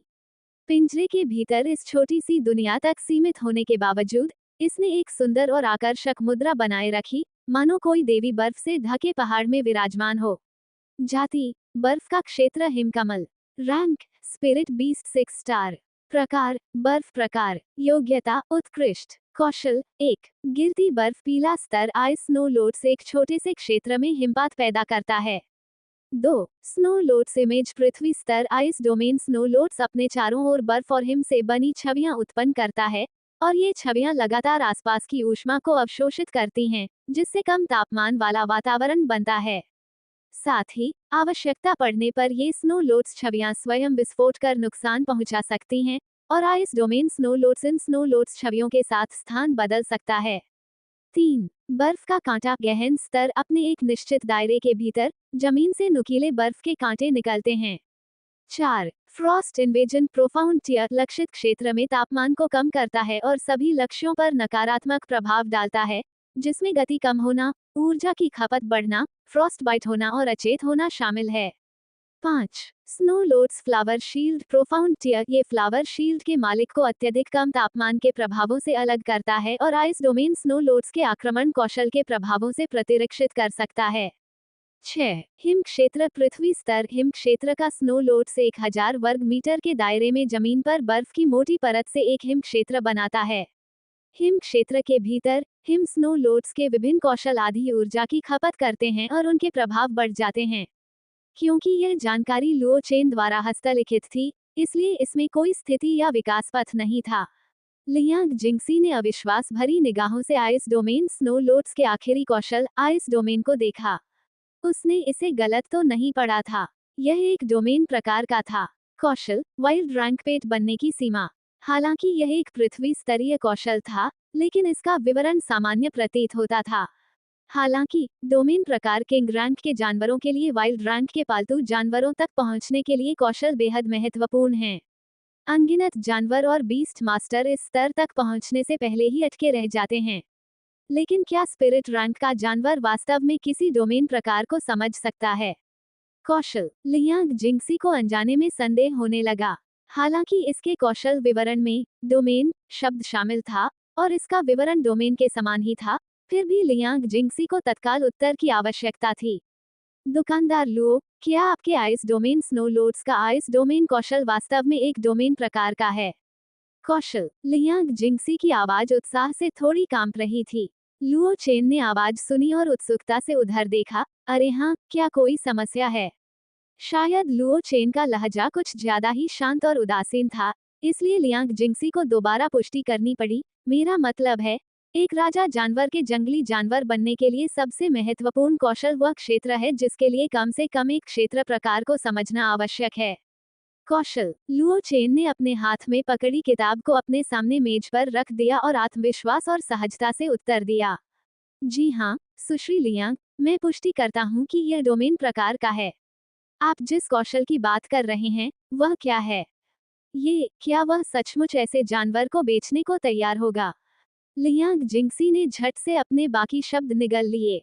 अगर लुओ चेन ने सचमुच उसकी बातों के कारण इसे बेचने से इनकार कर दिया, तो उसके पास रोने की कोई वजह नहीं बचेगी। उसने अपने हाथों को भींच लिया, खुद को शांत करने के लिए मजबूर किया, फिर आइस डोमेन स्नो लोड्स की कीमत देखी। 3.5 मिलियन स्पिरिट कॉइन। ये कई किंग बीस्ट की तुलना में कहीं अधिक महंगा था, लेकिन डोमेन प्रकार वाले बीस्ट के लिए यह बहुत ही उचित था। कौशल भले ही वह वर्तमान में केवल एक स्पिरिट बीस्ट हो और भविष्य में किंग बीस्ट बनने की दहलीज का सामना करे, लेकिन अगर इसमें पहले से ही डोमेन प्रकार मौजूद है स्पिरिट बीस्ट स्तर पर कौशल होने पर, क्या आप अभी भी इस बात को लेकर चिंतित होंगे कि यह किंग बीस्ट में तब्दील नहीं होगा? लियांग कियू ने उसके लिए खर्च की सीमा 12 मिलियन स्पिरिट कॉइन निर्धारित की थी। ये राशि लियांग कॉर्पोरेशन द्वारा प्रदान की जा सकने वाली अधिकतम तरल पूंजी थी। ऐसा इसलिए था क्योंकि वे वर्तमान में लियुगुआंग शहर में नीलामी का आयोजन कर रहे थे और निगम के संचालन को बनाए रखने के लिए उन्हें धनराशि का एक हिस्सा अलग रखने की भी आवश्यकता थी। दरअसल 12 मिलियन स्पिरिट कॉइन्स पहले से ही बहुत बड़ी रकम थी। ये जानना जरूरी है कि किंग्यांग शहर में एक स्पिरिट रैंक बीस्ट मास्टर की मासिक आय केवल 2000 से 5000 स्पिरिट कॉइन्स के आसपास ही होती थी। आम लोगों और खूंखार बीस्ट मास्टर्स के लिए यह और भी कम था, 1000 या 700-800 स्पिरिट कॉइन। हालांकि इन आध्यात्मिक सिक्कों के वेतन के साथ भी वे किंग्यांग शहर में एक सम्मानजनक जीवन जी सकते थे। इसलिए इस दुनिया में स्पिरिट कॉइन की क्रय शक्ति अभी भी काफी मजबूत थी। फिलहाल दुकान में केवल लियांग जिंगसी ही चयन कर रही थी, इसलिए उसे तुरंत अपना निर्णय लेने की आवश्यकता नहीं थी। इसलिए उसने अपनी भावनाओं को दबाकर फैसला लेने से पहले अन्य जीवों को देखने का निश्चय किया। आखिरकार 12 मिलियन स्पिरिट कॉइन का पूरा उपयोग करना अभी बाकी था। उसने अपनी उंगली पर मौजूद अंगूठी जैसी एक छोटी सी नोटबुक निकाली, उसमें पहले जानवर आइस डोमेन स्नो लोड्स की कीमत और उसका सबसे महत्वपूर्ण लाभ लिख लिया। फिर उसने अपने कदम आगे बढ़ाए और 3-4 मीटर दूर स्थित एक अन्य पिंजरे की ओर देखने लगी। इस पिंजरे में बंद जानवर अभी भी एक पौधे प्रकार का जानवर था और लियांग जिंगसी की मानसिकता इस समय पूरी तरह से अलग थी जब उसने पहली बार दुकान में प्रवेश किया था। इस दुकान में मौजूद पौधे जैसे दिखने वाले जीव बेहद असामान्य प्रतीत हो रहे थे। इस बार उसने पिंजरे के बाहर लगी बीस्ट से संबंधित जानकारी को पहले देखने का विकल्प चुना। प्रजाति सुगंधित lily of the valley. Rank spirit beast 5 star. प्रकार जीवन प्रकार। योग्यता अच्छी। कौशल 1 औषधीय सुगंध पृथ्वी स्तर। मेरे पास एक आध्यात्मिक औषधीय सुगंध है जिसे सूंघने पर सभी रोग ठीक हो जाते हैं। घाटी की सुगंधित लिली द्वारा उत्सर्जित सामान्य सुगंध लक्ष्य के शरीर से अधिकांश रोगों को दूर कर सकती है, जिससे वे अपनी सर्वोत्तम स्थिति में वापस आ जाते हैं। 2 मांसपेशी पुनर्जनन पृथ्वी स्तर। सुगंधित लिली ऑफ द वैली की शाखाओं, पत्तियों और पंखुड़ियों का उपयोग उत्कृष्ट औषधि के रूप में किया जा सकता है, जो किसी लक्ष्य में शारीरिक कमियों को ठीक करने, कटे हुए अंगों को पुनर्जीवित करने में सक्षम है। ये केवल स्पिरिट रैंक से नीचे की प्रजातियों पर प्रभावी है। 3 जीवन निर्वाह गहन स्तर। लक्ष्य को पोषण देने के लिए अन्य जीवित प्राणियों से जीवन ऊर्जा निकालता है। 4 जीवन आत्मा ढाल गहन स्तर। लक्ष्य द्वारा अपनी सीमा से अधिक प्राप्त जीवन उपचार लक्ष्य को क्षति से बचाने के लिए एक ढाल का निर्माण करता है। 5 मुरझाना गहन स्तर। सुगंधित लिली ऑफ द वैली एक लक्ष्य के साथ संबंध बनाती है, फिर स्वयं और लक्ष्य दोनों को एक साथ मुरझाने का कारण बनती है, जिससे समान मात्रा में जीवन ऊर्जा का नुकसान होता है। इस जीव के बारे में जानकारी पढ़ने के बाद लियांग जिंगसी का चेहरा सुखद आश्चर्य से भर गया। एक दुर्लभ शुद्ध उपचार प्रकार का जीव। इसमें कुल 5 कौशल थे, जिनमें से 4 उपचार या सुरक्षा से संबंधित थे। बीस्ट मास्टर्स के बीच ये सर्वविदित है कि शुद्ध उपचार प्रकार के जानवर जंगल में शायद ही कभी पाए जाते हैं, क्योंकि वे जीवित नहीं रह सकते। ऐसे जानवरों को आमतौर पर मानव प्रजनकों द्वारा पाला जाता है, लेकिन जानवरों की प्राकृतिक जीवित रहने की प्रवृत्ति उन्हें कुछ आक्रामक या आत्मरक्षा कौशल विकसित करने के लिए प्रेरित करती है। इसलिए बाजार में उपलब्ध उपचार प्रकार के जानवर न केवल अशुद्ध हैं, बल्कि उनके अधिकांश उपचार कौशल भी विशेष रूप से उत्कृष्ट नहीं हैं। हालांकि उसके सामने मौजूद ये सुगंधित लिली ऑफ द वैली केवल अपनी मांसपेशी पुनर्जनन क्षमता के बल पर उसी रैंक के सभी जानवरों को पीछे छोड़ देती है। यदि यह एक किंग बीस्ट के स्तर तक उन्नत हो सके और किंग रैंक की प्रजातियों का इलाज करने में सक्षम हो, तो मिडिल सिटी में इसकी निश्चित रूप से बहुत मांग होगी। आखिरकार पशुपालकों के अलावा सबसे सम्मानित पेशा चिकित्सक का ही है। अब लियांग जिंगसी को सुगंधित लिली ऑफ द वैली और आइस डोमेन स्नो लोड्स के मूल्य का आकलन करना मुश्किल लग रहा था। अंततः किसी के पास एक डोमेन प्रकार होता है कौशल, जो जंगली जानवर बनने की राह में आने वाली बाधाओं को काफी हद तक कम कर देता है। दूसरा एक उपचार करने वाला जीव है, जो कटे हुए अंगों को पुनर्जीवित करने में सक्षम है। लियांग जिंगसी उनकी तुलना नहीं कर सकी, इसलिए वह केवल लुओ चेन की मांगी गई कीमत पर ही ध्यान दे सकती थी। आखिरकार दोनों की कीमतों में अंतर से ही पता चल सकता था कि लुओ चेन, जो पशुपालक था, के दिल में इन दोनों जानवरों का कितना महत्व था। सुगंधित लिली ऑफ द वैली, जिसकी कीमत 4.2 मिलियन स्पिरिट कॉइन है। लियांग जिंगसी ने इस विशालकाय जीव की कीमत देखी और अपनी छाती थपथपाई। यह आइस डोमेन स्नो लोड्स से 700,000 स्पिरिट कॉइन अधिक महंगा था। ऐसा प्रतीत होता था कि लुओ चेन की नजरों में इस सुगंधित लिली ऑफ द वैली की कीमत लियांग जिंगसी की कल्पना से भी कहीं अधिक थी। 2 बीस्ट मास्टर्स को देखने मात्र से ही लियांग जिंगसी की भावनाएं कई बार उथल-पुथल मचा चुकी थीं। दोनों पौधे प्रकार के थे बीस्ट मास्टर्स, लेकिन क्या होगा अगर वह दोनों चाहती हो?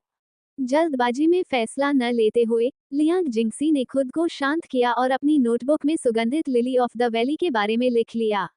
पहले से भी अधिक उत्सुकता के साथ वह दुकान के अंदर और गहराई तक चली गई।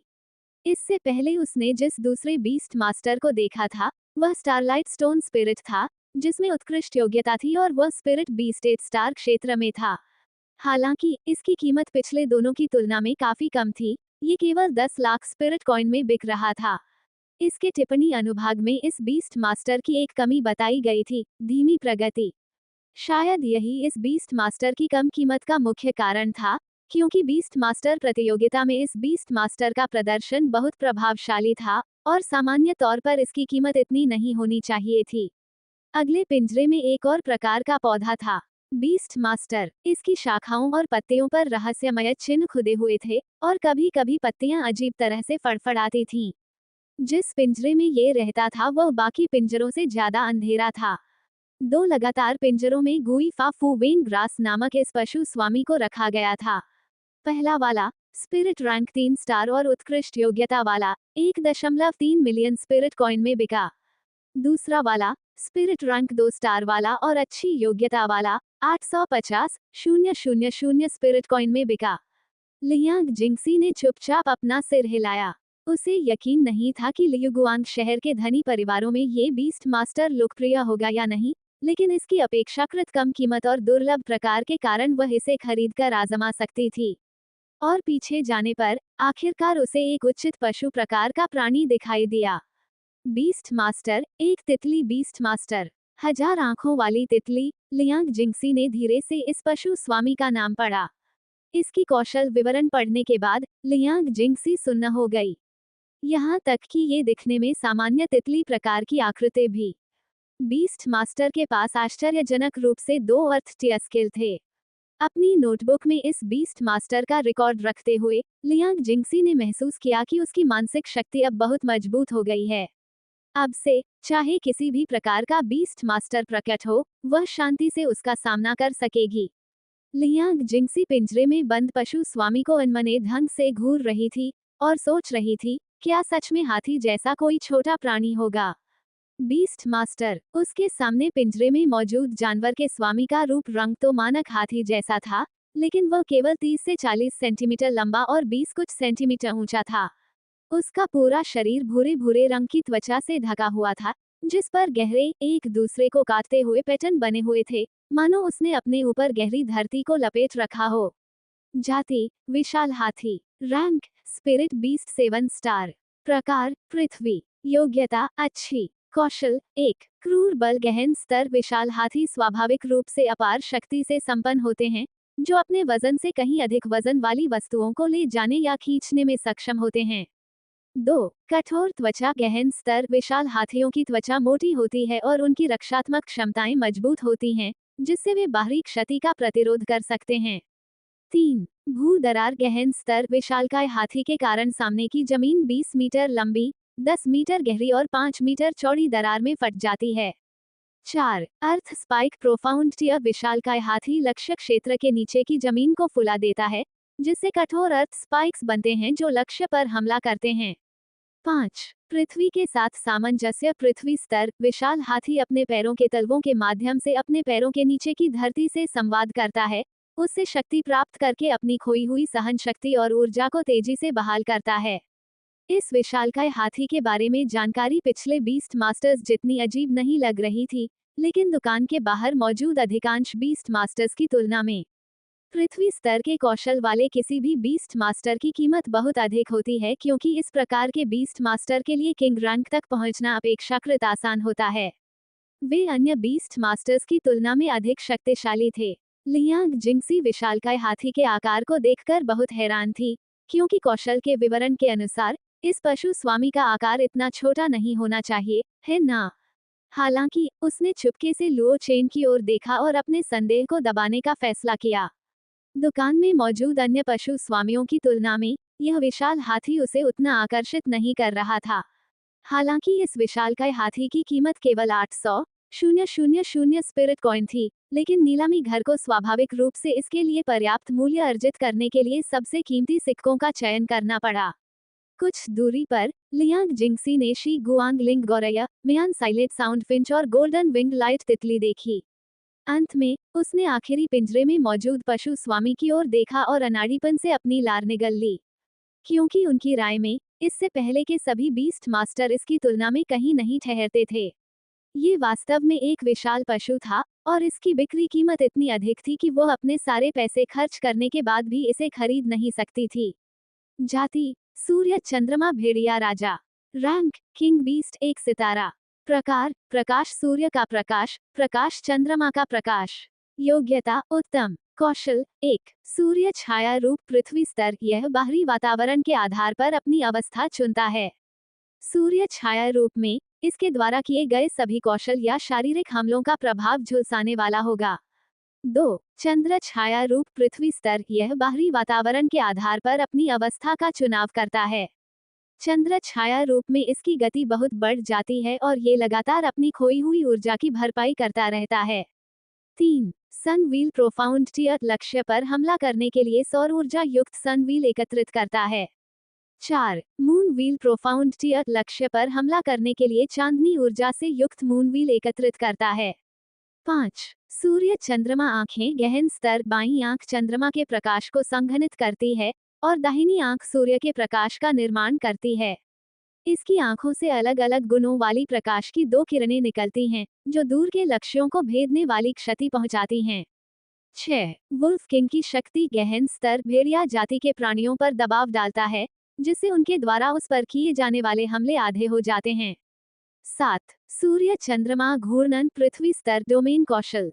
सूर्य चंद्रमा भेड़िया राजा 1000 वर्ग मीटर का सूर्य चंद्रमा घूर्णन डोमेन फैलाता है। इस डोमेन के भीतर एक प्रेत चंद्रमा और एक प्रेत सूर्य एक साथ प्रकट होते हैं। जहां चांदनी पड़ती है, वहां सब कुछ वुल्फ किंग की दृष्टि में होता है। वुल्फ किंग की मानसिक शक्ति बहुत बढ़ जाती है और वो ऊंचे लटके हुए चंद्रमा को नियंत्रित करके लगातार मून ब्लेड्स को जमीन की ओर दागकर लक्ष्यों को भेद सकता है। जहां सूर्य की रोशनी पड़ती है, वहां वुल्फ किंग ऊंचे स्थान पर स्थित सूर्य को नियंत्रित करके जमीन की ओर सौर अग्नि बरसा सकता है, जिससे लक्ष्य भेदे जा सकते हैं, और वुल्फ किंग सूर्य की शक्ति का आशीर्वाद प्राप्त कर सकता है, जिससे उसकी सहन शक्ति और चोटें लगातार ठीक होती रहती हैं।